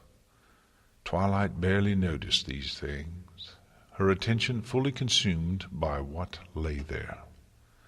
Princess Celestia, looking for all the world like she was having an afternoon nap, peaceful as only the dead and dying can be. The purple unicorn rushed forwards, her friends yelping warnings, Luna watching her silently. The princess still looked ancient and wasted, her mane still washed out and motionless. Twilight had to watch very carefully to see the minuscule rise and fall of the princess's body as she breathed so slowly. Twilight turned to Luna desperately. "Can I—" "Gently, please," Luna said. Her face was stony and unreadable beyond unhappy. With extreme care, Twilight laid her head on Celestia's chest, straining with her ears to hear. Thump, thump. Twilight's breath hissed in and out as she waited, desperate to confirm what she had heard, suddenly worried it had been a desperate illusion. Thump, thump. Twilight closed her eyes and relaxed a little. "She is alive," Luna declared, "but she is— I don't—" Her stony tone faltered. "I have no idea what she is." Twilight felt tears, one from each eye, spill from her. For a tiny, desperate moment she had a ridiculous filly's hope that this would magically awaken Celestia, that her hurt and love would be enough to revive her mentor. But of course all it did was slightly moisten the gray-white coat beneath her. She was so cold. Twilight had never known Celestia to be anything but comfortably warm to the touch, and the slight glow the princess gave off was dim, washed out even by the weak light of the crystals. So she's set now?" Spike asked warily. His voice was thick with fear and sorrow. Luna sighed. "No. Again, I do not know what is happening now, but I should have been more aware that something was going wrong. There were signs." "What kind of signs?" Twilight asked, breathless and accusatory, not turning around. She felt the hurt glare from Luna on her back, but didn't care. Her attention was consumed with the ruined body of her mentor. Luna made uncomfortable little grumbles, then spoke. What firmness was left in her voice obviously forced. "I should have been more wary of sending her to Ponyville in the first place, and I encouraged a much more confrontational approach to resolving the problems between her and Twilight than I ought have, despite knowing that they were making her situation worse. But something in me could not help but tease her. I was afraid of honesty." There was a moment of expectant silence as every pony looked from Luna to Twilight, waiting to see who would speak first. "And," Twilight said, her voice hollow, "there is something else I can tell." "At the wedding," Luna continued, with a growing tone of irritation, "I walked into a memory she was having while she was awake and conscious. At the time I assumed it was because she was having an extremely intense daydream or something of that nature, but in retrospect I am not sure that it was benign. I fear that her mind is trying to insulate itself from whatever she's putting herself through by sinking into dreams. She was extremely emotional, about you to be honest, and—" She trailed off, staring at the motionless unicorn. "Which memory was it? Is that important to know?" "Possibly," Twilight said absently. "Increasing available information presents the possibility of new conclusions," she added in a rote, reflexive way. She just wanted to hear what memory had moved Celestia so, and both she and Luna knew it. "She was remembering you as a filly in Canterlot Gardens. You were moving lodestones." Twilight heard Luna tapping the ground in front of her anxiously, but her voice remained firm. "I was pointing out to her how you perceived her as perfect, Twilight said nothing, but rose from Celestia unwillingly, looking down at the recumbent figure longingly. She remembered that day too. She remembered the title she had earned, and felt a desperate desire to hear it once again, for real this time, not from a fantasy. "I believe she is fighting the process," Luna said a little more softly. "She is not descending into the depths of sleep she has in the past. She is just unconscious to the waking world." "You can tell." "I can tell," Luna replied in a way that suggested asking more questions about it would be foolish. "Well, I don't see the problem," Rainbow Dash exclaimed. Applejack moved to shush her, but the Pegasus shoved her away gently. "Let's just go get the elements of harmony and give her a good blast with them. That always works." Luna coughed gently. "While you six seem to wield the elements with much more skill than my sister and I ever did, I suspect they would just drive Celestia to set. If, as I suspect, she has not renewed herself in more than 1,000 years, who knows when she would wake up? Years? Decades?" "She might not wake up at all," Twilight murmured. "The elements might banish her somehow like it did Nightmare Moon. I don't really understand or control what happens. It's about restoring harmony. If the sun has been shining non-stop for 1,000 years, it might be harmonious to let the moon shine for the same amount of time." "But if it's about saving her life," Rarity started to say, but she was silenced by a serious look from Applejack. "All right then, no elements," the orange pony said. "I expect you have another plan, Princess, since you were so eager to get your hooves on Twilight."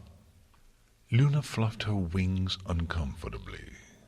"Since Twilight's relationship with her seems to be at the root of all this, You were planning to take me with you into her mind," Twilight said, dully, turning to face her, "like you entered mine." Luna paused. The two of them shared a look which replayed Luna's dark talk earlier about the invasive nature and danger of doing this. "Something like that, yes." "You can't get in yourself?" Twilight asked. Luna's expression grew cautious. "No, I have tried. But together I thought we might have more success." "Sounds good," Dash gushed. "Let's get to it." "What do you mean, let's?" Luna said, irritation apparent. "Come on, you didn't think we'd let you and Twilight do something like that alone, did you?" Applejack grinned. "Being independent is great and all, but this is going to be some heavy stuff. We weren't there for y'all earlier, but we're here now." She gave Twilight a grin, which struck Twilight as extremely patronizing, although it probably wasn't meant that way. "7 is better than 2, don't you think?" "8, Spike said determinedly. He gave Applejack a severe look. Twilight looked at her friends, who were all giving her eager expressions of helpfulness. In similar situations in the past, Twilight had been at least a little relieved at these displays of wholehearted support. In fact, now she realized she had insisted Luna bring them because something in her had thought she'd want it now, in the face of what she had known was coming. But standing here, Celestia's ruined body behind her, Luna's face twitching with the effort of not showing her miserable humiliation for her part in bringing this about, Twilight was suddenly ashamed that she had insisted on involving every pony. This was something private, for all that it was deadly grave, and she'd only had a little right to spread the news around, but she had, reflexively, to comfort herself. Now, something in her rebelled. "It is personal, but there's more at stake here than your relationship with the princesses. This is also about Equestria, and about history, and it's not like you can't trust them. They'll be discreet. That's not a problem. They were discreet about so many other things all the time. Who knows what will happen? Who knows if it will even work? They'll be helpful and useful and support you no matter what, just like they always have. And it's not like her friends didn't care about the princess too. She let her mind toss up empty counter-arguments. I could never let themselves put their lives in danger, her mind said automatically. Better that I only risk myself than all 6 elements of harmony. There are more ponies directly depending on each of you than on me. The magic might not support all of us. Fluttershy, what about Big Mac? Dash, don't you still want to find your place in the world as you've cried to me so many times? Pinky, Ponyville needs your enthusiasm to keep growing. Rarity, you are only beginning to understand your role in Equestria. So many ponies look up to you, and you have no idea. Spike, you're beginning to grow up. You have centuries of life left. Don't risk them so recklessly. Applejack, you need to watch out for them all, like you always have. Though they tugged on her hard, Twilight knew these to be empty arguments. Well, not empty. They were valid, just not the truth. They were not the real reason she was objecting. The real reason was that the dream she had let herself have, the dream that now seemed firmly lodged in her mind, demanded she go alone. So there was that, and yet... No, she couldn't just leave them behind, could she? Not in this. This was too big. There was too much riding on it, and despite Luna's entreaty that she do so, Twilight felt deeply uncomfortable acting so confidently on what the dream motivated her to do. Surely recent events and pretty much her whole life had demonstrated that she had a tendency to overdo things a bit when she got excited. The wedding, for example. It should have been all about Fluttershy and Mac, and it had been. But there had been too much of it that had quietly been about Twilight too, and her sudden burning need for everything to be perfect. And she was ashamed, even if no pony even suspected. She didn't want to be selfish. She enjoyed giving of herself to others, and had accomplished so much in her life by being selfless. Ah, but this was so important. It was Celestia. She wanted... Yes, it's Celestia, Twilight. That's why every pony deserves to be involved. It's bigger than you and your dream. Something in her said. She couldn't tell what part of her it was, but it sounded more sure of itself than she was overall. Her stomach heaved in sympathy with her mind as it raged against itself. Twilight wondered if she was going to throw up purely from mental anguish once again, but she was pulled from her thoughts by sudden contact. Pinkie Pie was hugging her. "What?" Twilight stammered, starting in surprise. "Pinkie, what? You just seemed like you needed a hug," the pink pony declared in her usual tone of reflexive happiness, but her bright blue eyes had an unusual depth to them.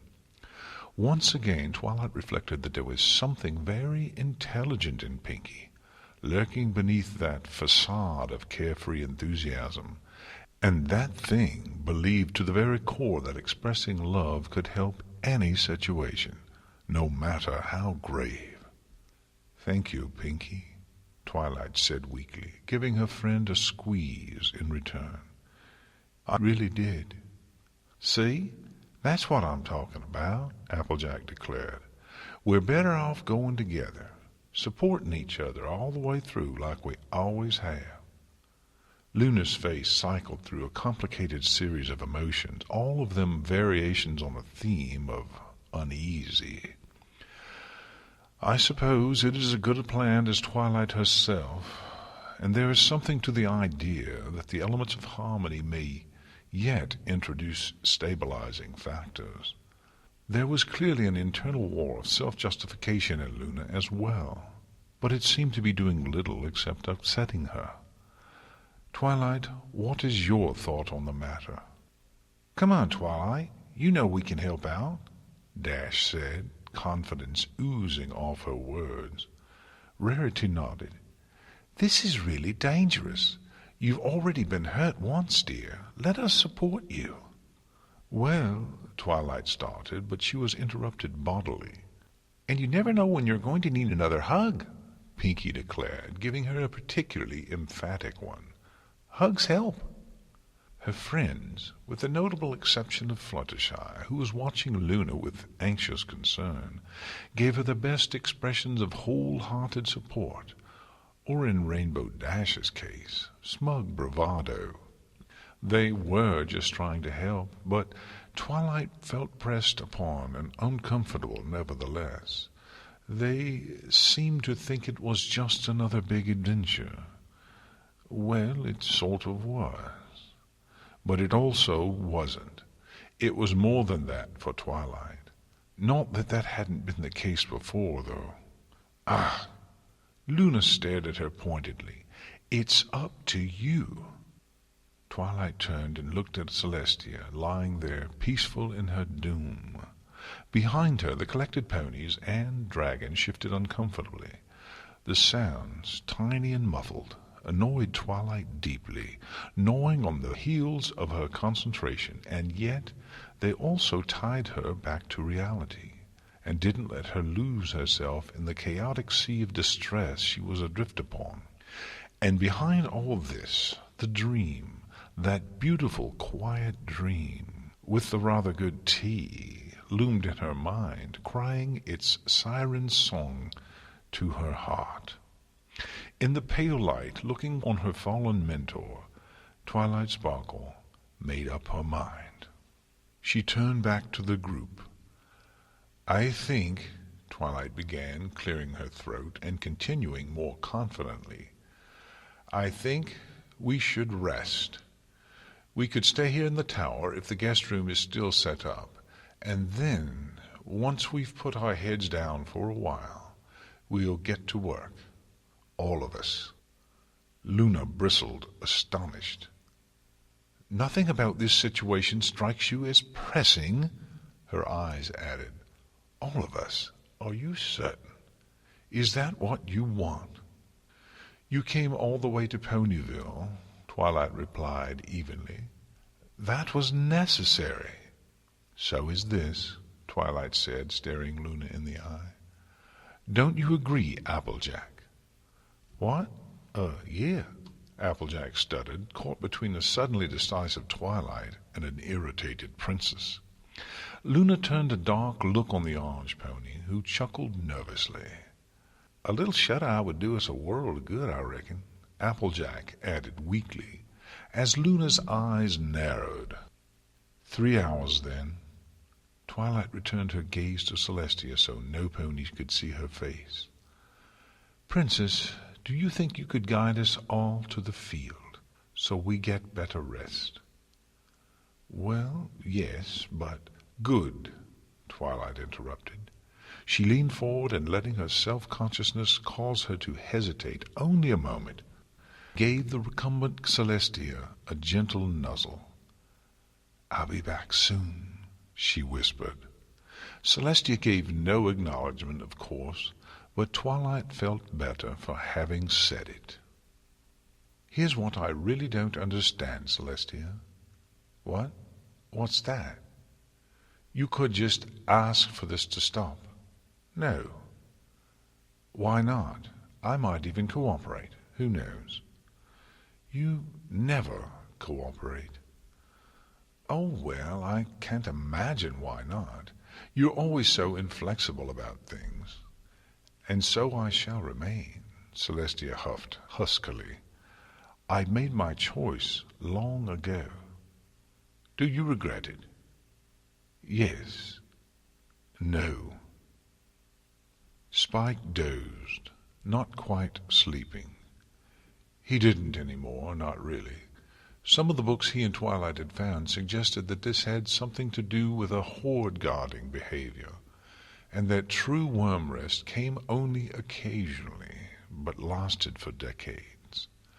He had felt a strange sense of familiarity seeing Celestia lying there on the bier in the cabin at the heart of the mountain, and a little jealousy, truth be told. It seemed right to him, even as everything in him was filled with a gnawing dread. He loved the princess as much as any pony. The elements and he had made do with what cushions could be found about the tower, and Luna had stood over each pony in turn, sending them into a deep, peaceful slumber at the heart of dreams, where their minds and bodies would rest easy. She had apologized to him, saying that by ancient custom she was forbidden to meddle in the dreams of the dragon race, and had bid him a somewhat stiff good night. He heard her pacing downstairs, her hooves snapping on the basalt slab when, he assumed, she grew too annoyed to pay attention to how hard her hooves were falling. A sound made him open an eye. It rang out in the silence in that special way small sounds can have of being very noticeable when someone is trying to be quiet. Twilight was rising from the stack of pillows she had made for herself in the corner, and had gotten to her hooves with only the slightest whisper of noise. She moved across the room without a sound, hooves surrounded in a weird distortion.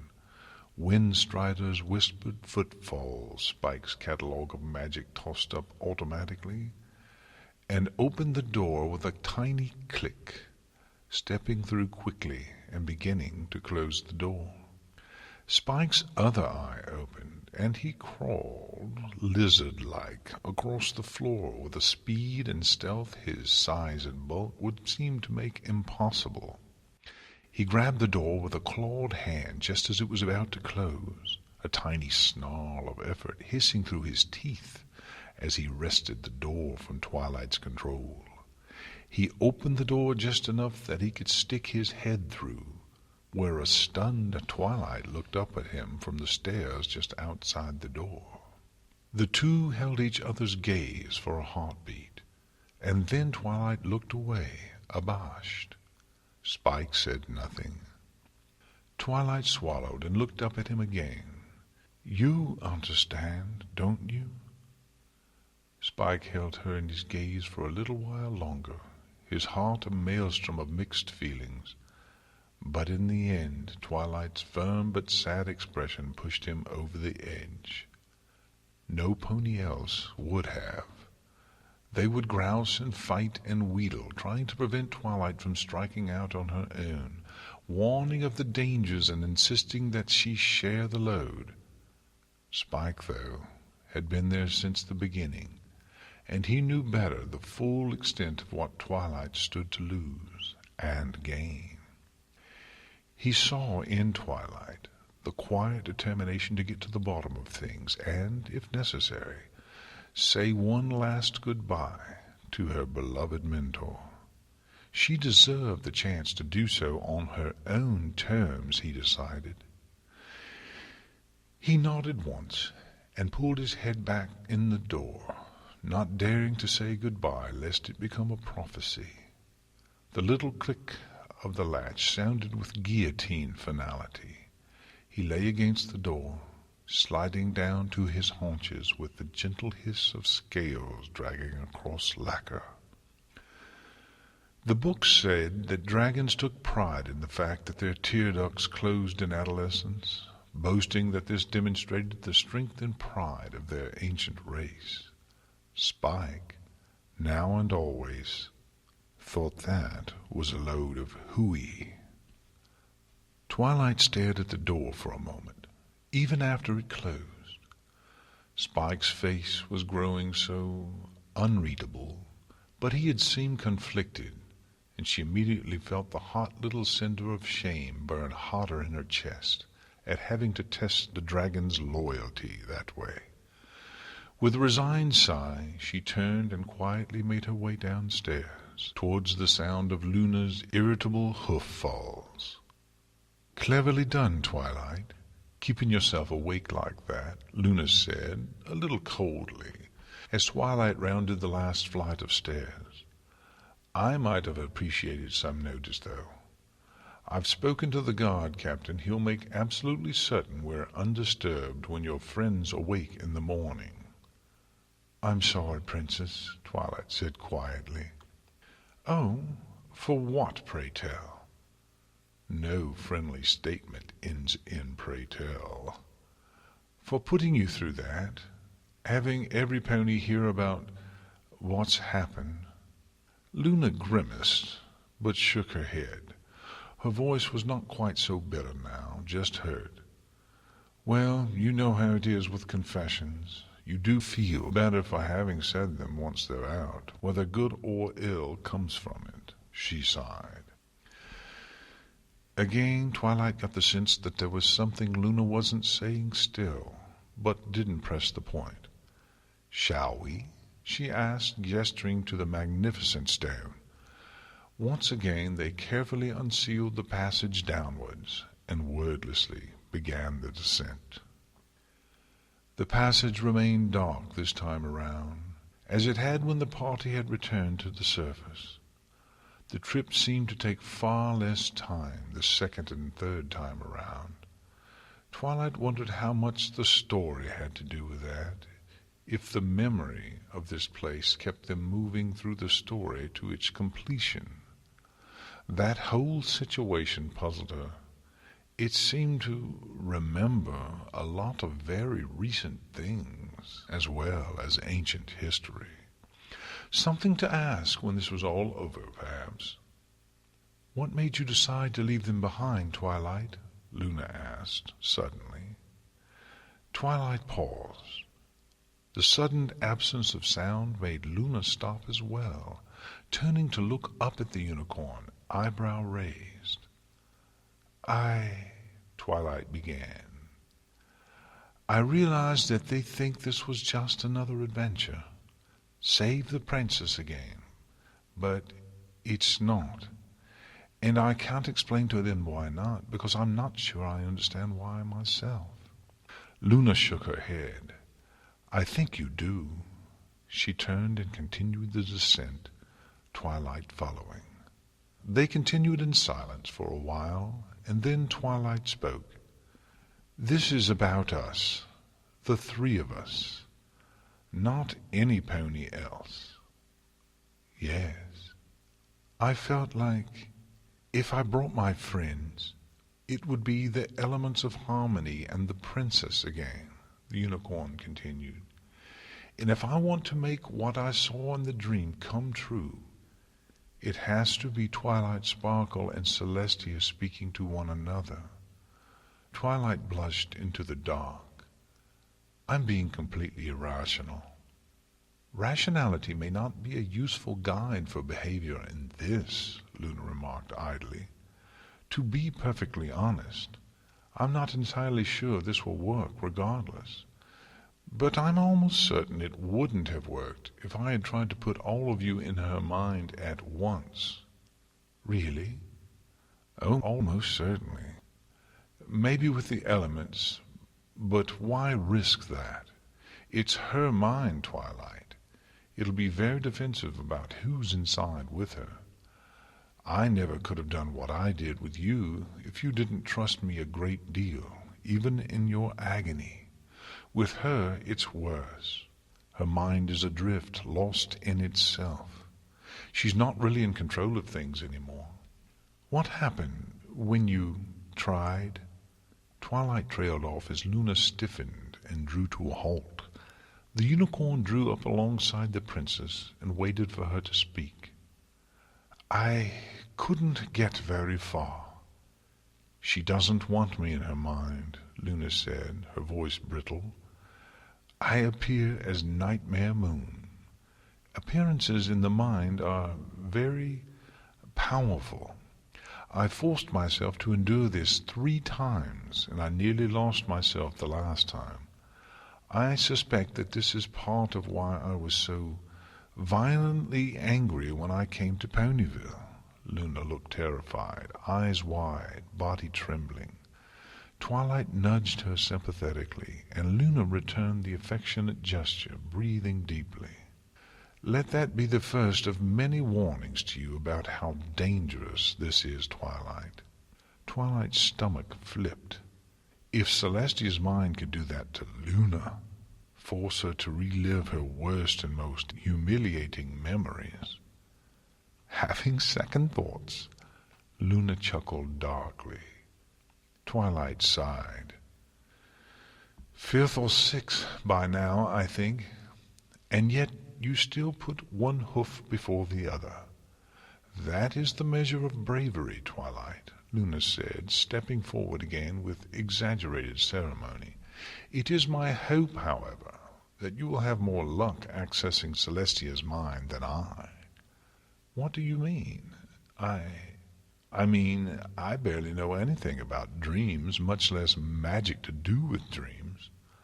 Ah, but you are an expert in the magic of friendship, which will be important here. Understanding other ponies, divining their feelings, communicating with them. Luna turned a sad glance on Twilight as they descended side by side. And Celestia trusts you more than she trusts me. I don't know about that, Twilight said in a small voice. Her credibility as an expert in the magic of friendship was not exactly at its height at the moment. She was here alone, after all, and this whole situation had come about because of her lack of thoughtfulness and openness with the pony she had claimed to love most. She tried to tamp down this little surge of guilt with the determination she'd felt earlier, that this was an intensely personal matter. But unease still rolled in her mind. The princess misinterpreted her in any case. All right, that was a bit self-pitying, I suppose. Let's say there are wounds, old wounds, that have scarred over but still pain us enough that our minds touching is uncomfortable for both of us. Luna fluffed her wings anxiously. Twilight politely declined to investigate what specifically Luna meant by this. So you'll open the door, so to speak, and in I'll go. Precisely. And I'll be watching you to help you pull yourself out if things get too intense. Like if get trapped somehow? Luna nodded. There will be many traps for you, I suspect. If what Rainbow Dash and Rarity told me about her behavior yesterday is true, and my own observation of her is accurate, I think she will both want and not want you near her, which is sure to provide an interesting experience. She sighed, smiling ruefully. Honestly, if it were any pony else, they'd just be having a cry. Twilight walked alongside Luna in silence, thinking about nothing in particular, although her mind was presenting her with a variety of exciting options to choose from.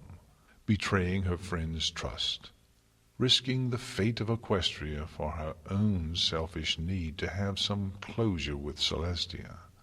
Memories of her behavior from the past year or so which, in retrospect, were humiliating displays of gratuitous attention-seeking from a pony who, for reasons that were still unknown, was distancing herself from Twilight. Well, there's a question. Why do you think Princess Celestia and I's relationship deteriorated, Luna? Luna stopped walking suddenly. Twilight was caught by surprise, fumbling her steps as she attempted to halt. Luna looked down at her guiltily. Twilight's mind recalled, with its usual swiftness, the moments earlier when Luna, despite her atypical openness in the last few hours, had been very poorly concealing the fact that she wasn't saying everything she knew. The princess swallowed, holding Twilight's gaze cautiously. "I suspect you already realize this, Twilight, but I have one last confession to make," she said. "The deadliest one." Twilight's eyes narrowed, and Luna visibly quavered. It was a strange feeling, asserting this much emotional control over the princess. But Twilight didn't have time to analyze the emotion before the blaze of suspicion consumed her attention. "Whatever it is, Princess, let's have it out in the open." "I truly don't know why you and Celestia grew apart, Twilight. I really don't," Luna said quickly, realizing she had called a truly dangerous suspicion on herself. "That's something you'll have to find out from her, if you can." "But—" Luna's face fell, and she bowed her head, shamed. "I do know that I noticed it much earlier than either of you did, and yet did nothing to repair it. Indeed, I exploited it." "What? Why?" "Because," Luna trailed off, looking away from Twilight up into the darkness. She breathed in and out slowly a few times. "I was very selfish, Twilight. I saw it as an opportunity to pursue my relationship with you separate from her, and with her separate from you. I was jealous of you, and of her, both of you." Twilight was floored. She stared at Luna, who returned her gaze warily. "Jealous?" "Yes. Of you because you are Celestia's... Well, it was like she had another little sister, I suppose, of whom she was proud beyond words. And her, because she had another little sister that I barely knew, but desperately wanted to." Luna wrapped a wing around herself like a cloak, defensively. "I fully intended to help you reconnect in time. I really did. I never tried to drive you further apart, I swear it." The wing moved to cover more of her face. "I may have done so in any case, though." Twilight held her mouth shut and looked away. This would have been a problem in any circumstances, but now, where they were, what they were on their way to do... Betrayal sprung readily to mind as a word to throw back at Luna. Twilight felt the impulse to say it strongly, the pettiest part of her wanting to hurt the dusky alicorn for this selfish crime. But the better part of Twilight triumphed, the part of her that was so truly expert in the magic of friendship. It wasn't fair to blame the Princess of the Moon for the current situation. Luna had no way of knowing what the consequences would have been at the time. Further, what she had done was understandable, if unwise, and somewhat typically a product of Luna's fear of being overtly confrontational with Celestia about personal issues. A strange quirk which Twilight now understood and sympathized with quite thoroughly.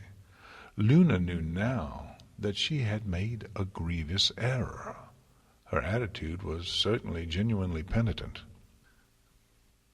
"When this is all over," Twilight said carefully, "the three of us are going to be having a series of very, very long talks." She sighed. "So much wouldn't have happened if we had just talked more instead of getting wrapped up in ourselves. It's not like we don't care about each other, after all." Even as she said this, a maniac little snarl of thought whispered the poisonous terrors that had once been golden chains in her mind, binding her to a nonsense dream of a perfect Celestia. She never cared about you. You were a toy to be discarded when it grew tiresome. Twilight forced the thought down with some difficulty, heart squirming in her chest. "I'm so sorry, Twilight," Luna said miserably. She folded the wing behind her. "In retrospect, I may have made things much, much worse." "Well," Twilight trailed off, unsure what to say about this. "Don't do it again." Silence reigned for a time as the two stared at each other, Luna chastened, and for once not affecting royal pride and mysteriousness. Twilight meeting her gaze firmly. "I'm glad you felt you could be straight with me, Luna," Twilight said as gently as she could. "And I want you to know that despite your mistakes, I only respect you more for being willing to confess them." Luna shook her head sadly. "I do think of you that way, you know," she said quietly. Twilight looked up at her. "How do you mean?" "Like a sister," the princess said, coloring slightly and looking bashful. "You brought me back from the nightmare and taught me about the new Equestria with your friendship and the letters my sister shared with me. I owe you much, and I have come to care for you a great deal." She reminded Twilight absurdly of a familiar yellow Pegasus for a moment, and the unicorn failed to suppress a giggle. Luna frowned, looking embarrassed. "Why are you laughing?" "Not at you, not at you." "Well, sort of at you, I guess," Twilight said as Luna's frown grew suspicious. "It was like I was talking to Fluttershy for a second there." Luna's frown rose into a wistful little grin. "I do wish I could be more like her sometimes. Kinder, gentler. But alas, I am Luna." Twilight found herself stepping up to Luna reflexively to comfort her, and she felt her heart accept Luna's expression of affection without hesitation, and indeed longed to return it. "Luna, we've been through a lot together, and are about to go through even more. If you call me sister, I will gladly do the same," she whispered, nuzzling the princess. Luna laughed weakly in relief and wrapped her wings around both of them. Just for a moment, the weight on them here in the depths of the earth didn't seem quite so heavy. "Have you begun to understand that you are accomplishing nothing yet?" The voice, speaking with Celestia's tongue, had lost its tone of jovially acerbic familiarity and had descended into outright harassment. Celestia was repulsed to hear her voice speaking so cruelly even to herself. In her heart she knew she deserved it, but still it was unpleasant to hear her own voice berate her, all the worse for everything it said being completely true. Something like pain was driving the voice now. "The only thing you're doing," the voice continued furiously, "is prolonging our mutual suffering with your hard-headedness. Just let go, Celestia." But the eternal sun endured. For Equestria. For her sister, the moon. For herself. For every pony in Equestria. Don't lose sight of the big picture. You will fail, Celestia. What will happen then, do you think? Then I will have failed trying, but I will not surrender. Not ever. No.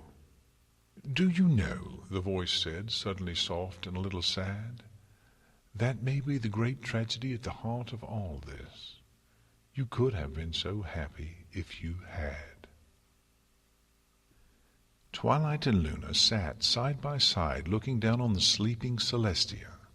She was as pale and cool as she had been, still peaceful and unmoving, even as Luna spoke in a toneless voice of everything she knew about Celestia's recent quest to investigate her alienation from Twilight. Several long pauses had ensued as Luna's guilt got the better of her. The white alicorn failed to rise and comfort her sister as she had so many times in the past.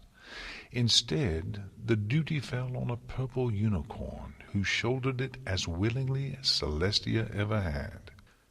"So now you know as much as I," Luna murmured, "and have heard the full account of my mistakes and some of Celestia's, just as you saved me from mine," Twilight replied.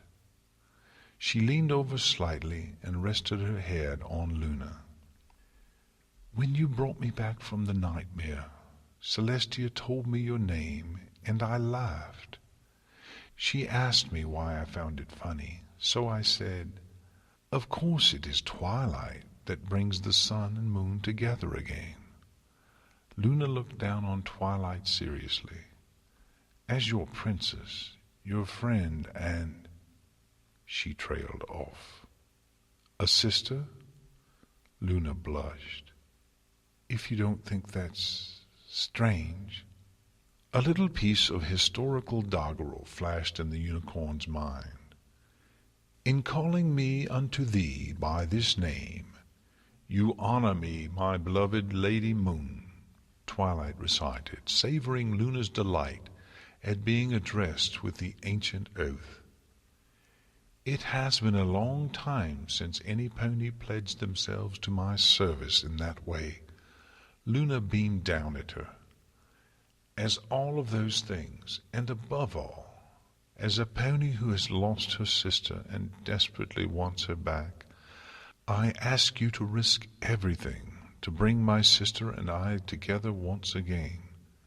Will you do this?" Twilight smiled as courageously as she could. "I will." "Brave, brave Twilight." Luna gave her a sad smile, running a hoof along her face affectionately. "Lie here. Place your head next to hers." Twilight crawled up on the bier with Celestia, reminded acutely of the night before the wedding when she had woken to find herself in bed with Celestia, the princess's foreleg draped over her. She had shaken it off then. The ferocious joy and mind-bending confusion it had inspired had terrified her, although then she hadn't understood why as she did now. The event seemed so long ago now, but it was one of many things that Celestia and Twilight needed to speak about. Luna stepped forward. "I'll be able to communicate with you if we focus, but otherwise, remember the things I've told you. Focus on the dream you had, Twilight. Focus on what you must do to bring it about. Don't be distracted. Don't let yourself be scared off. She needs you to find her so we can solve this problem." "I understand," Twilight nodded. Luna leaned in and kissed Twilight's forehead gently. "Then I wish you luck, little sister. Bring Celestia back to us, I beg." There was a flash of magical light, and Twilight felt herself fall, willingly and only a little afraid, into darkness.